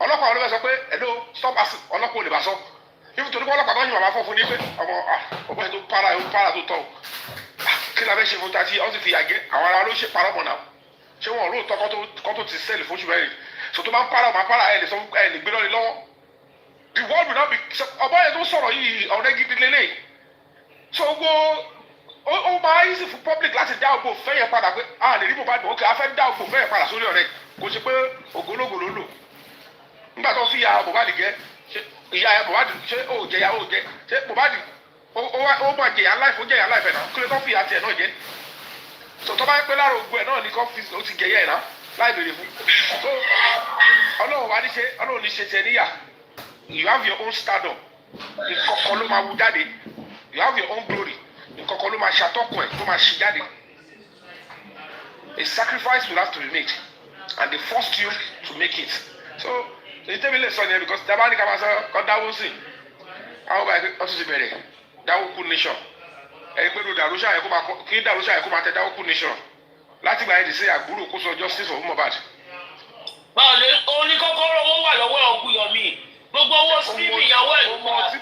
mo mọ tí mò ń sọ ọwọ́ ti tẹ Wùmí ó kó àwọn méjì Mohbad máa ní justice gbogbo ìtọ́kọ̀ ń tọ́ yìí tó ń bóbò gbó yẹn ọgbọ́n ní kíkọ́ abẹ́ ẹ̀rí ọ̀nà wọ́n ṣe lórúkọ bọ́ yẹ jẹ́ ọ̀nà ayé ni mo jẹ́ ọ̀nà ayé orí TikTok ibi lẹ́tí ń fìdọ̀tí lọ́mì. Only thing I know where tani Yomi yẹn because an NGO needs money for you to push. Òun ló fà ń gbòdò tí yẹn kọ́nà bá ti ṣe kó ṣe tó bá yẹ kó bi tí mo ti wọlé ni. Ṣé o gbórí sọ̀tì yẹn máa nǹkan tí wọ́n á fèsì lọ? Ọkọ̀ máa kun bí tó máa kun ni àbí kọ́ máa fún kú ara wọn káàkiri. Tọ́lọ́ dẹ̀ máa gbé mi jẹ́rí wọn. And they will get justice. Agbára mélòó lórí Yomi àmì tààtì ni? Owó mélòó ló nígbà yẹn? Ṣèbí tó lórí kọ̀rọ̀kọ̀rọ̀ olúwa wá fi gbà wọlé. For me to dedicate my entire life. Abandon my career. Mo wá sí ìlú yìí ibi tí mo wá sí nígbà tí wàá mú wèé mi ìtẹ́rú tó lè dágbére fọmọ mi torí tó dágbére fọmọ ìsìtò kí yẹ gbọ́ àkóbá àdàbà tún nìyẹn. Do you think I'm happy? I left Nigeria tí bá kú láàrin inú tí flight gbé mi lọ́kọ́ that means I didn't speak to my son for the last time. Ṣé mo ní kàn tí wàá ṣe mí? Mo lọ lọ́dọ̀ wọ́n lọ mú mi lórí TikTok ránṣẹ́ gbẹ̀ èmi wà ní òjò mo fèsì ọ́fíìsì Prime Minister UK mo gbọ́dọ̀ post office lọ post letter mo lọ káàkiri mo tún lọ àwọn bòbí tí mo lọ sí ìfẹ́ dárúkọ ẹ̀ mo tún wà ní Canada mo mọ nǹkan tí mo ti ṣe mo tún wà fèsì America lórí ọ̀rọ̀ Mohbad náà ẹsẹ̀ mo fi ń da títí láàmú káàkiri tí Prime Minister bá wà bí ọ̀ṣọ́ wọn ní fún visa ni. It will move because it will even define nǹkan pè lọ́rẹ̀ again fẹ́ẹ́ lómi pé this is a true friend so kò mọ̀ pé ọlọ́run ti lànà bí tó máa ti ga owó iyì òkìkí ó ti wà ní ogun tó ti wá sọ́dọ̀ yẹn but he didn't take advantage but he is right tó bá fi tòun ṣe but òun ló máa fi taara ẹ̀ ṣe tó bá ti fi taara ẹ̀ ṣe ọ̀nà àṣìfù àwọn yẹn ò gọ̀ àwọn tó ti sọ pé wọ́n ti fẹnu condemn yẹn tó wá ní pé wọ́n á gbé sórí pé ẹ ṣáà ti rí báyìí sìn justice yẹn ẹ jẹ́ ká wá báwo la yóò ṣe ní tòsí lẹ́yìn tàbá ní ká tòsí lẹ́yìn sí tí ò ṣe kankan ọkọ̀ máa dá wa wúrẹ́wúrẹ́ ní lọ́wọ́ ni owó tí ò ká ṣé nǹkan tá a sọ ni à ń sọ nǹkan tó yẹ máa jẹ títí ọjọ́ ayé ohun tí ò bá yín sọ́ọ̀tì tàbá sọ pé èmi wo báyìí pé wọ́tà bóyá ẹ̀ lọ padà lọ wò go to my social media tẹ́bà tí ẹ̀ mọ́ gbogbo ọdún yẹn ti ṣe rí wọ́n wo bẹ́ẹ̀ de 2024 ẹ̀ wo 2023 wọ́n bá yín ṣe justice mo dẹni tí ò lè celebrate ara mi lọ́jọ́ bí mi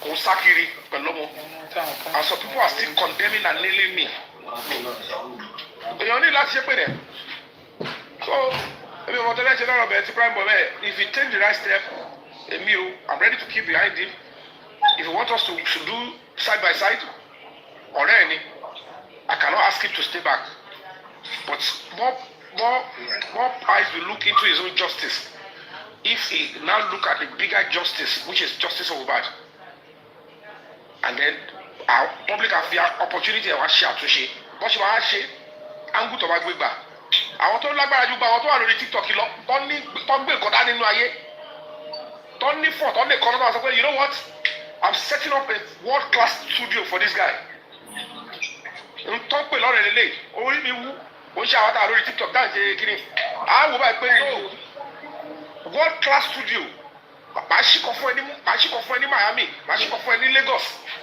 máa ń gbìzà lọ ọ̀rẹ́ lélẹ̀ kò ro pẹ́ẹ́nì lọ fún ó ti wá mú pẹ́ẹ́nì ó ti change ẹ̀ padà ó wá fi ń jà fọ́ọ̀rẹ́ yẹn lọ. sọ àwọn ọ̀rọ̀ tẹ́tí máa sọ nìyẹn kọ́rọ̀ mi má lọ pọ̀ jù bá wà láwọn kan tó serious báyìí mi jẹ́ kọ́rọ̀ mi pọ̀ torí máa fẹ́ kọjá bọ́dà náà ọ̀rọ̀ mi ò fi pọ̀ how long are you stay 2 weeks.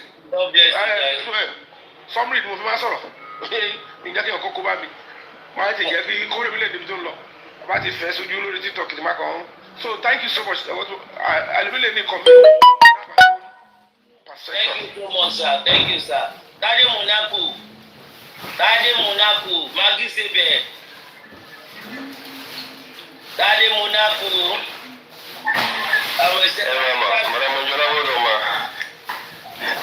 Hold on, ma. Shout out to everybody.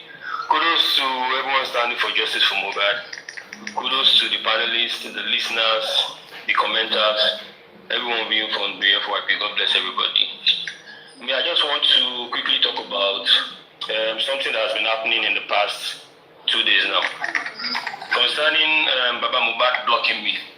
We posted so we page me, and I've seen a lot of people coming from me that, why am I against Baba Mohbad? I'm not against Baba Mohbad, and I don't judge people based on what I heard about them. I judge them based on what I know about them. And what I know is that Baba Mohbad blocked me. And I don't have any reasonable logic, to think of why he blocked me. And that's the only reason I posted that. You understand? And we were talking about me, Tony, don't in the comment section. I'm like, just give me a logical reason why Baba Mohbad blocked someone that went to the studio and sang for his son. You understand? Could make any sense to me. And that's why I'm like, maybe Baba Mohbad for now doesn't want justice anymore. But yeah, when the case just started back then, maybe he wanted justice. But at some point, I guess he was compromised. That's how I feel. So, in the comment section, they are either from Baba Mohbad's camp or from Mohbad's girlfriend's camp. That is what Cynthia, is that her name, Cynthia or something? Because the backtrack on followers will not insult me. But any which way, I don't want us to give up on justice for Mohbad. Let's keep pushing. We are close to getting justice for Mohbad. You understand? I saw him twice. I almost screenshot it. Yeah, we are close to getting justice for Mohbad. So I might just give up. Prime boy, like Mr. Yomi said, we want to see you in front. Do you understand? Afekuma Soronqua justice regularly. That's the only way we are going to get justice. And that's the only reason we want to close Casey. Yeah, Prime Boy, I deal with you. Prime Boy, I deal with you. I deal with you, don't worry. We have to keep talking about justice day and night. That is the only reason Timothy wipe Casey under the rug. Nobody wipe Casey under the carpet. That's over 2 years, one to now. But because people keep talking about it, people keep making moves, somebody else will come up and continue again. Do you understand? So Prime Boy, might go swear. That's what I'm trying. I could swear. Don't let the pain get to you too much. We know you went through a lot concerning this Mohbad's justice.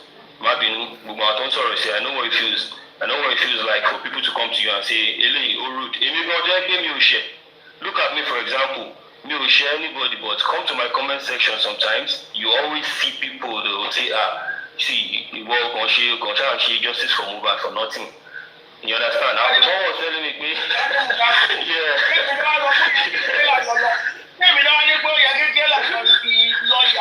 You understand? So thinking about it, a meeting with the studio, Baba Mohbad. That's what I said. I went to the studio, Baba Mohbad, but to complete Mohbad, on push for Amilati 2023 on Facebook and Instagram. I started from Facebook and Instagram. You understand? Over 200,000 views, Facebook and Instagram before I got to TikTok. You understand? But to TikTok, no, I don't push it, no. And I was very surprised when I saw that I was blocked by Baba Mohbad. And I was one of the first people that said, are we sure Baba Mohbad is truly seeking justice for Mohbad? Because I don't see any reason someone like Baba Mohbad will be against me. You understand? So, Prime Boy, Mabinu, you understand? Some people have their reasons to have grudges against you. Some people still believe, some people are still doubting that is Prime Boy truly seeking justice? You understand? So you because I don't know, bro. I don't know. And so for me, yeah.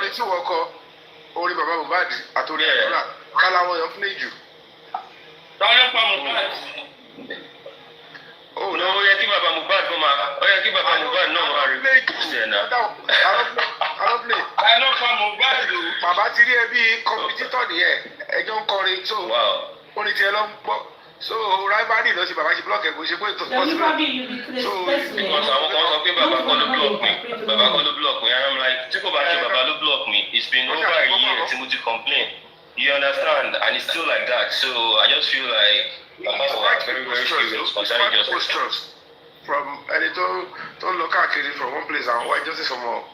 I don't know whether, all I know is that they took advantage at some point at the early stage.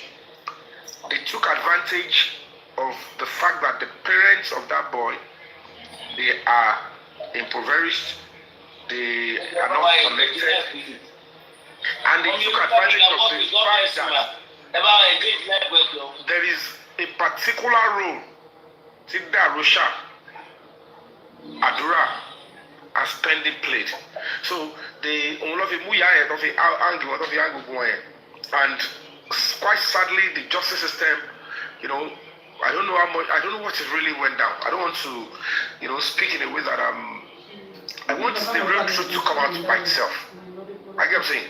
But we know what is really going on, and it's quite sad that, táwọn ẹ̀bá wo lọ, mo ṣe ṣàdúrà kan gbà kan pé ẹni tá máa fún lówó tá tó máa dúpẹ́ lọ́wọ́ ẹ̀ lọ́ọ́ máa jàre. Àmì o.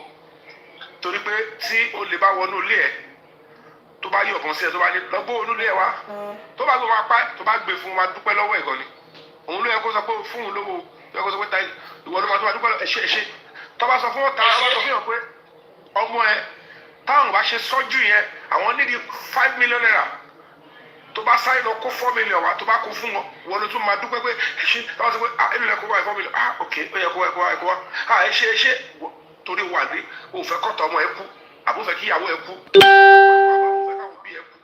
so àwọn situation yẹn you don't pray to be in that stuff so you sang a song to support a crusade ẹni tó dàbí lady figure wá block yẹ pé why would you sing without maybe you said something again tell me about me what is official because Mr. Yomi mọ̀ pé normally me, I don't come out to speak. I'm even usually kind of shy to go on people's pages. I don't drag people. I don't do all stuff like that.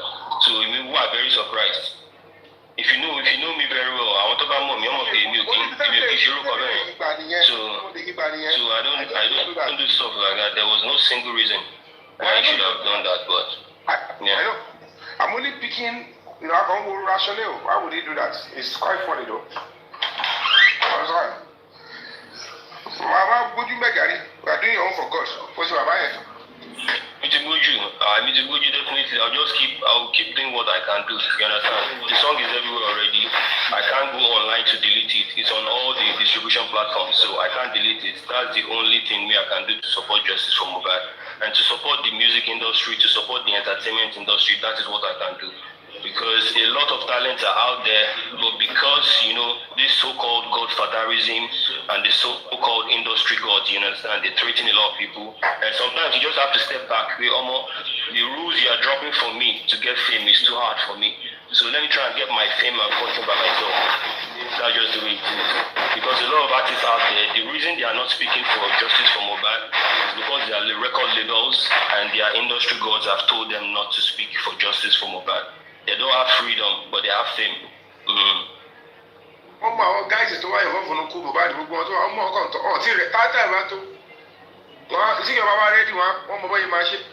they know what we know, Jerry. So, like Mr. Yomi said, am I for anybody? Prime boy, am I for anybody? You understand? Say your truth, stand for your truth. That's what's up.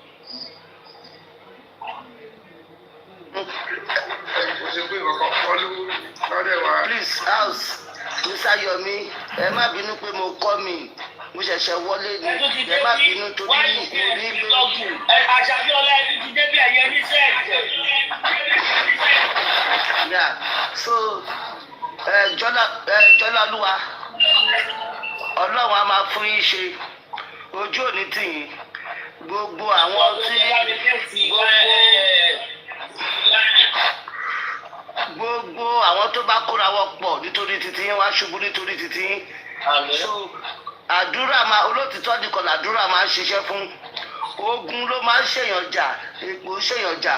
So ẹjọ́ má bínú tádémùnà kò máa gbàgbé pa bàbá Mohbad, àwọn èèyàn tó wúlò tó wà lẹ́nu ìbàdàn ilẹ̀ kan gbàdé bàbá Mohbad gba blọọkì kí ló fẹ́ yà sínú bálù sí láìpẹ́ ẹ̀ fún, kí ni bàbá Mohbad fẹ́ ṣe sí láìpẹ́ mistake àkọ́kọ́ ṣe nìyẹn torí public believe pé tí bàbá Mohbad ò bá lead justice pé àlèdí justice kò sí èèyàn tó máa ṣàpìyàn kò sí so capital offence lélẹ̀ gbogbo ní kòkó àwọn parents tó gbogbo wọn lẹ́bọ̀ lẹ́rù wọn dá sínú kọ báyìí ẹ ti kọ́kọ́ gbé yẹn padà ọ̀rọ̀ bàbá Mohbad yẹn kí ìwọ́n gan ló jẹ́ kó block ẹ̀ ṣó jẹ́ kí ìwọ́n gan ló jẹ́ kó block ẹ̀ ó ní bó ṣe ń ṣe so ẹjọ́ bá bínú prime boy mo ready láti bá sọ̀rọ̀ mo hate prime boy. Thank you.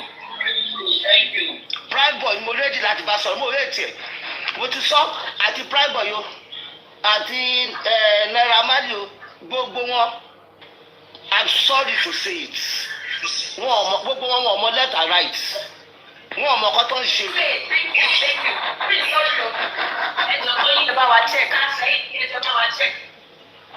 Thank you, sir. Sorry, sir.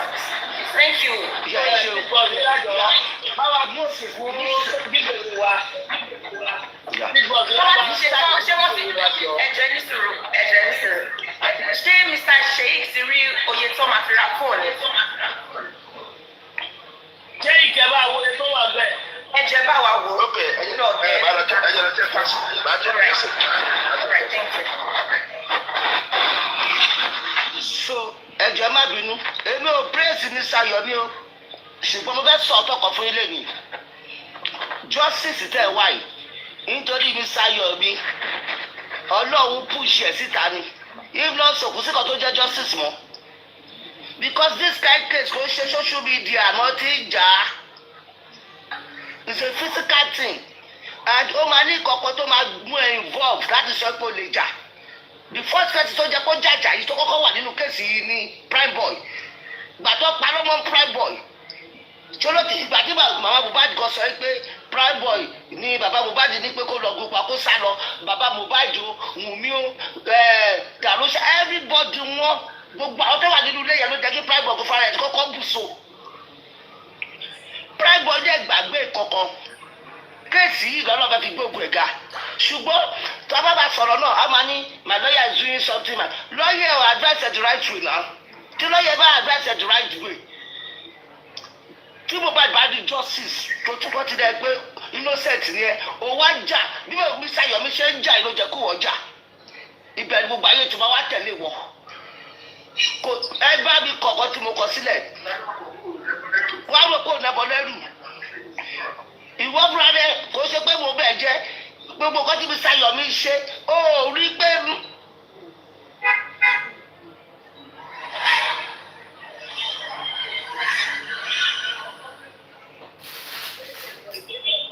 ṣé nẹ́tíwọ̀kì mi ní àbí ti Prince.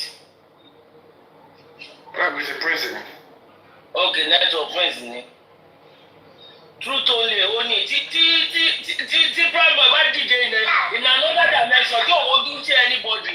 Irú ìtò sọ lé nígbà kó bẹ̀rẹ̀ sí ní mú àwọn pọ́ǹtì ẹ̀ jáde. Kó dúró tó sẹ́kítọ̀ máa wọ̀ ó fẹ́ sọ fún wọn kó mọ kú tó pa ọ̀rẹ́ ẹ̀. Ó fẹ́ mọ kú tó pa ọ̀rẹ́ ẹ̀. Wàá rí báwo ni àwọn àdí. ṣé wọ́n ló máa wà ṣó táwọn ọkọ̀ máa wọ́n kọ́ máa mislead ẹ̀ wọ́n máa pé o mọ̀kọ́ tí wọ́n náà ṣe wọ́n máa no and please prime boy ju àbúrò mi ó tẹ gbàgbé tí bá tẹ̀lé bí ẹ lọ́mọ tí bá tẹ̀lé Shina Peter gan bímọ ní 14 years tí bá tẹ̀lé bímọ ní 17 years máa bí ẹ lọ́mọ. This is your advantage but wọ́n fúnra rẹ̀ ló dágun sínú ayé ẹ innocent ní ẹ gbogbo àwọn èèyàn dúró tiẹ̀ but wọ́n fúnra rẹ̀ your manner of approach ó bad ìwọ fúnra rẹ̀ ìgbésẹ̀ tó jẹ́ kó gbé ó gbé báwo ni mo ṣe ní mọ̀ kankan nípa kó ọ̀rẹ́ mi tí èèyàn kan bá wá dìbò mi lọ́rùn tí gbogbo wọn máa sùn àti bàbá Mohbad àti ìyá Mohbad àti gbogbo wa everybody ò ní sùn kọ́mọ́ bá pa mí ló bá pa mí ṣe àtọ̀ ìwọ tó ti gba orúkọ táyọ̀ jẹ tẹ́lẹ̀ wọ́n wá èèyàn tó bá ti bẹ̀rù kú ó máa ń kú èèyàn tó bá bẹ̀rù kú ni kò kí kú òun ní Bíbélì ṣe sọ pé tí o bá ṣèbù ẹ̀mí o máa pàdánù ẹ̀ pé tó bá sọ ẹ̀mí ẹ̀ ni o máa rí rè òun Yorùbá sọ pé ojúkòrò pàjúkòkòrò jẹ.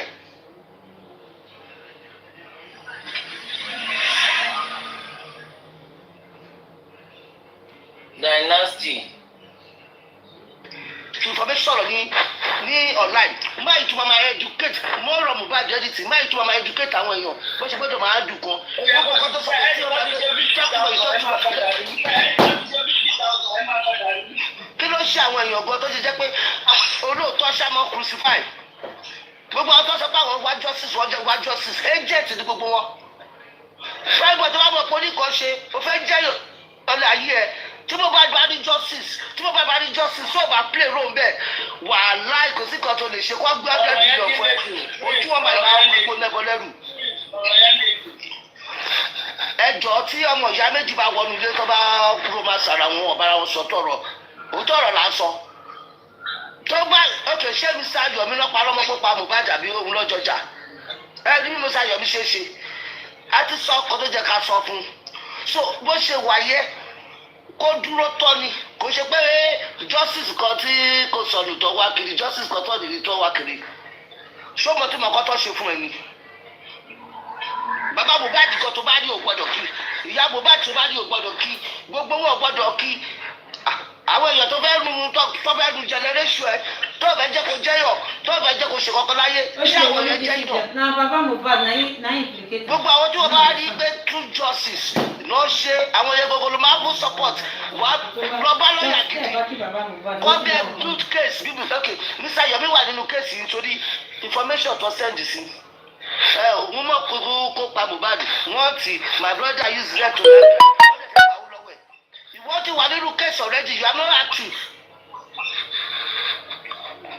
so God bless us so nǹkan tó kọ̀ wá bẹ́ẹ̀ ojú wípé Mr. Yomi nǹkan tẹ́bí kọ́ máa sọ fún yín gather mo máa gather together ṣùgbọ́n lọ́kọ̀ ní ilẹ̀ gbogbo ogun tó bá yín jà yẹn bẹ́ẹ̀ náà lọ ṣe máa ṣubú nítorí tó bá ṣẹ̀yìn nìkan kò sí gbogbo wọn shadow wọ́n bá pè kọ́ ní shadow boxing tẹ́ bá kọ́ ẹ̀ṣẹ̀ wọ́n pè kọ́ ní shadow boxing justice gbogbo everybody wá shadow justice kálọ èèyàn mélòó ló wà ní field tó ṣe èèyàn tó tún ṣe náà àwọn náà lọ́dún sọ pé àwọn kan undergrad àwọn kan kìíní kàkà kí gbogbo come together láti fún ẹni tó wà ní field wọ́n á máa sọ̀rọ̀ pé Timothy nígbà tí Timothy ṣe bí Oríyọmí ló ṣe bàbá Timothy àti ìyá ẹ̀ lọ́ọ́ kówó fún mi justice ti dá wàhálà lẹ̀ justice ló ìrìn àjò tó jẹ́ kó àdín ní 40 days justice ti sọ di 40 years ẹ̀jẹ̀ tí wá dé kọ́lọ́ short ìrìn àjò they are still crucifying you fún short àti build láti 25 years ago kó bá yọ 25 years ago tẹ́bi tí mo ẹ́ tó ti jẹ́yọ̀ nínú industry tó ti sí social media kí ni èjì Mohbad ṣé Mohbad ló ṣẹ̀fẹ̀ fún ẹ́sítà ni it's high time tabadi the justice ẹ jẹ́ ká ṣe things ẹ jẹ́ ká ṣe bó ṣe jẹ́ ká ṣe kó lè bó ṣe jẹ́ kó rí tí prime bá mọ̀ yìí pé òun yìí ní òkò láti ṣe kó lọ bá mi ṣayọ̀ mi kó jọ relate secretly this man ti educate ẹ pé prime ya gbégbèsè ìwọ ló gbé bẹ́ẹ̀ no kó gbégbèsè kankan ó ní bó ṣe máa jáì activism ń ṣe pé multi competition ṣòro dàbí tó bá gé ọ̀ lọ́wọ́ ó tún máa yọ̀ ọ̀ka tó bá di pé gbèsè yìí tó bá di pé kọ́wọ́ wá tún gbélé ó ṣáàdì bí Mr. Yomi ṣe ń ṣe òun ló máa fi mọ̀ pé yes kọ́tọ́ pẹ̀lú activism nìyẹn kó jẹ́ pé kéèyàn kọ́ rẹ̀ pẹ̀lú kọ́tọ́ pé kiri kan kó kọ́ Mr. Yomi bẹ̀ náà òun kọ́ ló bà lórúkọ jẹ́ náà gbogbo àwọn tó dẹ̀ bà lórúkọ jẹ́ ó ti bí lórúkọ àwọn èèyàn ti mọ́ already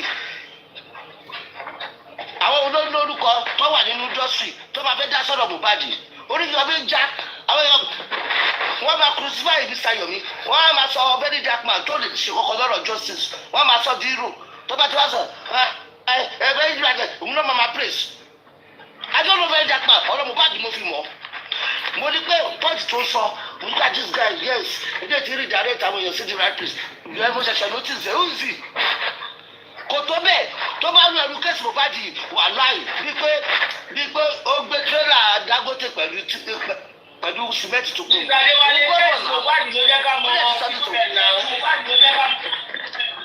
òun ni mo sọ òun ló jẹ́ kémi mọ very dark man. ìgbà tó sọ̀rọ̀ tó dàbà jù wá pé ìjà wà ní ilé ni kọ́bá ẹ̀ ló ṣẹlẹ̀ ń wá pé this guy is wise. irọ́ òun ló dẹ̀ ti kọ́kọ́ fi bẹ̀rẹ̀ ní ẹ̀sà DNA ló kọ́ fi bẹ̀rẹ̀ nígbà tí mo bá di sẹ́ẹ̀kù. òun ló ṣe sọ ó ní kó dàbí pé kò ṣe DNA nìkan kò ṣe DNA nìkan. ó sọ pé dàbí ìjà wà lé ó ní kó dàbí pé ìjà ṣẹlẹ̀ láàrin wọn ó sọ gbogbo pọ́ǹtì ó lè dìgbò ó lè ṣẹ̀ báyìí ni. So ìyẹn lèmi fi mọ̀ pé who is this guy is intelligent but ó ti wo kékèsì Mohbad yìí ó rí i pé. ìyàwó tó bá fẹ́ sùn tó báyìí ìyàwó tó fẹ́ sọ̀rọ̀ ìyàwó yẹn máa fẹ́ rọ́ọ̀dù ẹ̀. Yes. wọ́n yẹ rọ́ọ̀dù ẹ̀ lọ sẹ́wọ̀n gbà ẹ̀. ẹ jọ̀ọ́ má bínú o Sheikh sọ pé 94,000 so far so I'm not sure that is enough yet. ẹnìkan ti ṣe 50,000 wọlé ni ẹnì kan ti ṣe wá sókè wọlé ní ọmọ ìpadà wọlé. ṣéke náà lọ tí ì ti rún mi. ó dà kò burú. tó bá ti wọlé máa jẹ́ kẹ́ mọ̀ àwọn ẹ̀kọ́ orí bẹ́ẹ̀ yẹn. ok. èmi náà wà lọ́wọ́ ẹsẹ̀ mi. Thank you. tó wà ní tí ì ti rún ìbò yìí. àwọn àwùjá. ẹ má bínú ó yẹ máa sọ̀rọ̀. ìwọ nìkan tó bá máa gbọ́ tọrọ bàbá Mohbad kò sí kan tó lè ṣe o ìyá Mohbad gbogbo family Mohbad bí ikú lé ò bá pani tójú ò lè pani o ikú ta ò pààyàn ti lé ló mú èèyàn lẹ o lè ta ò lè wá jàyàn títí lé ò bá so gbàgbé yẹn orí dẹ̀ ti bẹ́ẹ̀ ṣe àwọn public ti dúró tiẹ̀ kí ló wá jẹ́ kí wọ́n ṣe the only person tó lè bá ṣiṣẹ́ gbàgbé àwọn public kọ̀ọ̀kan àfi àwọn public tó wà pẹ̀lú òótọ́ the only person tó lè bá ṣiṣẹ́ nínú kéèsì yìí tó bá fi wà relevant tó jẹ́ pé ó máa jẹ́ support bí Mr. Yomi ṣe ń jà yẹn bẹ́ẹ̀ ni kọ́ńdọ̀ wá dìde kẹjà ó ti tọ́kù ṣé ní gbogbo àwa yòókù táwa social media shadow boxing là ń ṣe o ṣé èmi náà sọ pé èmi mo wá sùn sínú ilé mo sùn nínú ilé kí ló kọ̀ mí ìwọ ló kọ̀ Mr. Yomi tó sì nínú ilé wọ́n parọ́ mọ́ wọ́n sọ pé owó ló gbà òṣèbí ṣé Mohbad ló sọ di sáà kọ́lọ́ ń ṣàníyàn pẹ̀lú gbogbo nǹkan tó ń ṣe ó ti rẹ̀ jù àtọ́jú tó ti travel wà á sọ pé ó ti sá lọ ó ti lọ gbà gbogbo orúkọ tó pa mọ́ gbogbo lọ́tọ́ pa gbà tó mọ̀ pé òun mọ̀kọ́ tó ń ṣe this activism nílé ó di dandan kọ́ máa label òun gbogbo eléyìí kó kọ́ always dreaming ó yà kí lóun tún máa ṣe always brainstorming every day every seconds.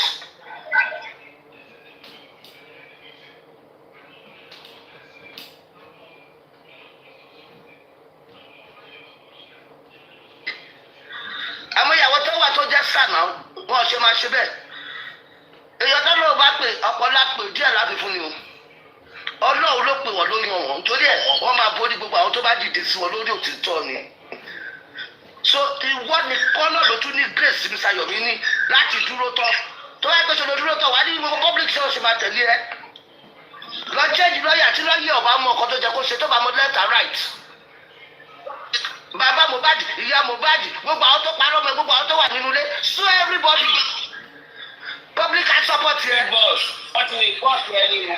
ó gbégbèsè ò ṣe ibẹ̀. big boss wọ́n ló fọ́ léṣi wọ́n ló fọ́ léṣi àwọn ni wọ́n ní kí n mú bẹ́ẹ̀ ni o. wọ́n ló fọ́ léṣi àwọn ni wọ́n ní kí n mú bẹ́ẹ̀ ni. kílẹ̀ mà hello mà. ó wà láì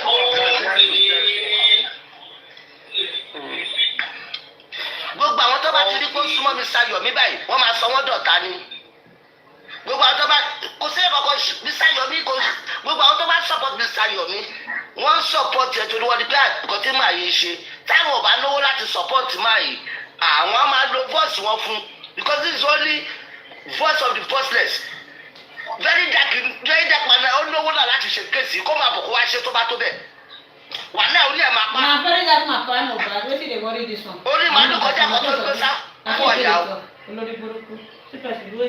kò sórí ẹ̀ dìé o. bẹ́ẹ̀ iye jẹ́ ló máa ó jẹ́ ti sọ ti tẹ̀ pé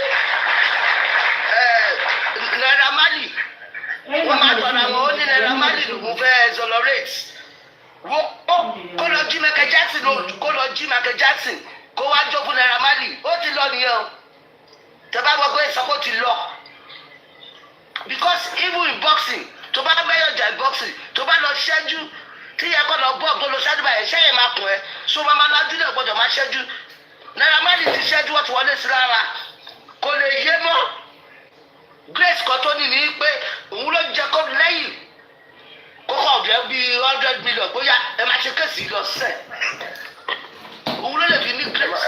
ẹ má fọkàn sí lápá bẹ̀rẹ̀ náà. sọ́ba kò lè ṣe àwọn yóò lè ṣe wọ́n tọ́ ní ìṣe bí náírà bí very dark man ṣe bó ṣe ń ba jókòó fẹ́ jẹ́ influencer ló ń. You are definitely making a very big mistake if you're still planning that and it's in action. He wears the shoes, he knows where it hurts. Let's we come are back, like third Jare. parties, and if we as a third party, we are as concerned as this, I think the man himself is more concerned than us. And I'm going to implore the gladiators and generals on different platforms. Don't allow our music to have a similarity with that of the enemy. If there's any lyrics in the music that we sing that is what similar to the one that is being composed by the enemy, let us remove the lyrics. We must differentiate ourselves from those that are looking for the destructions of that man.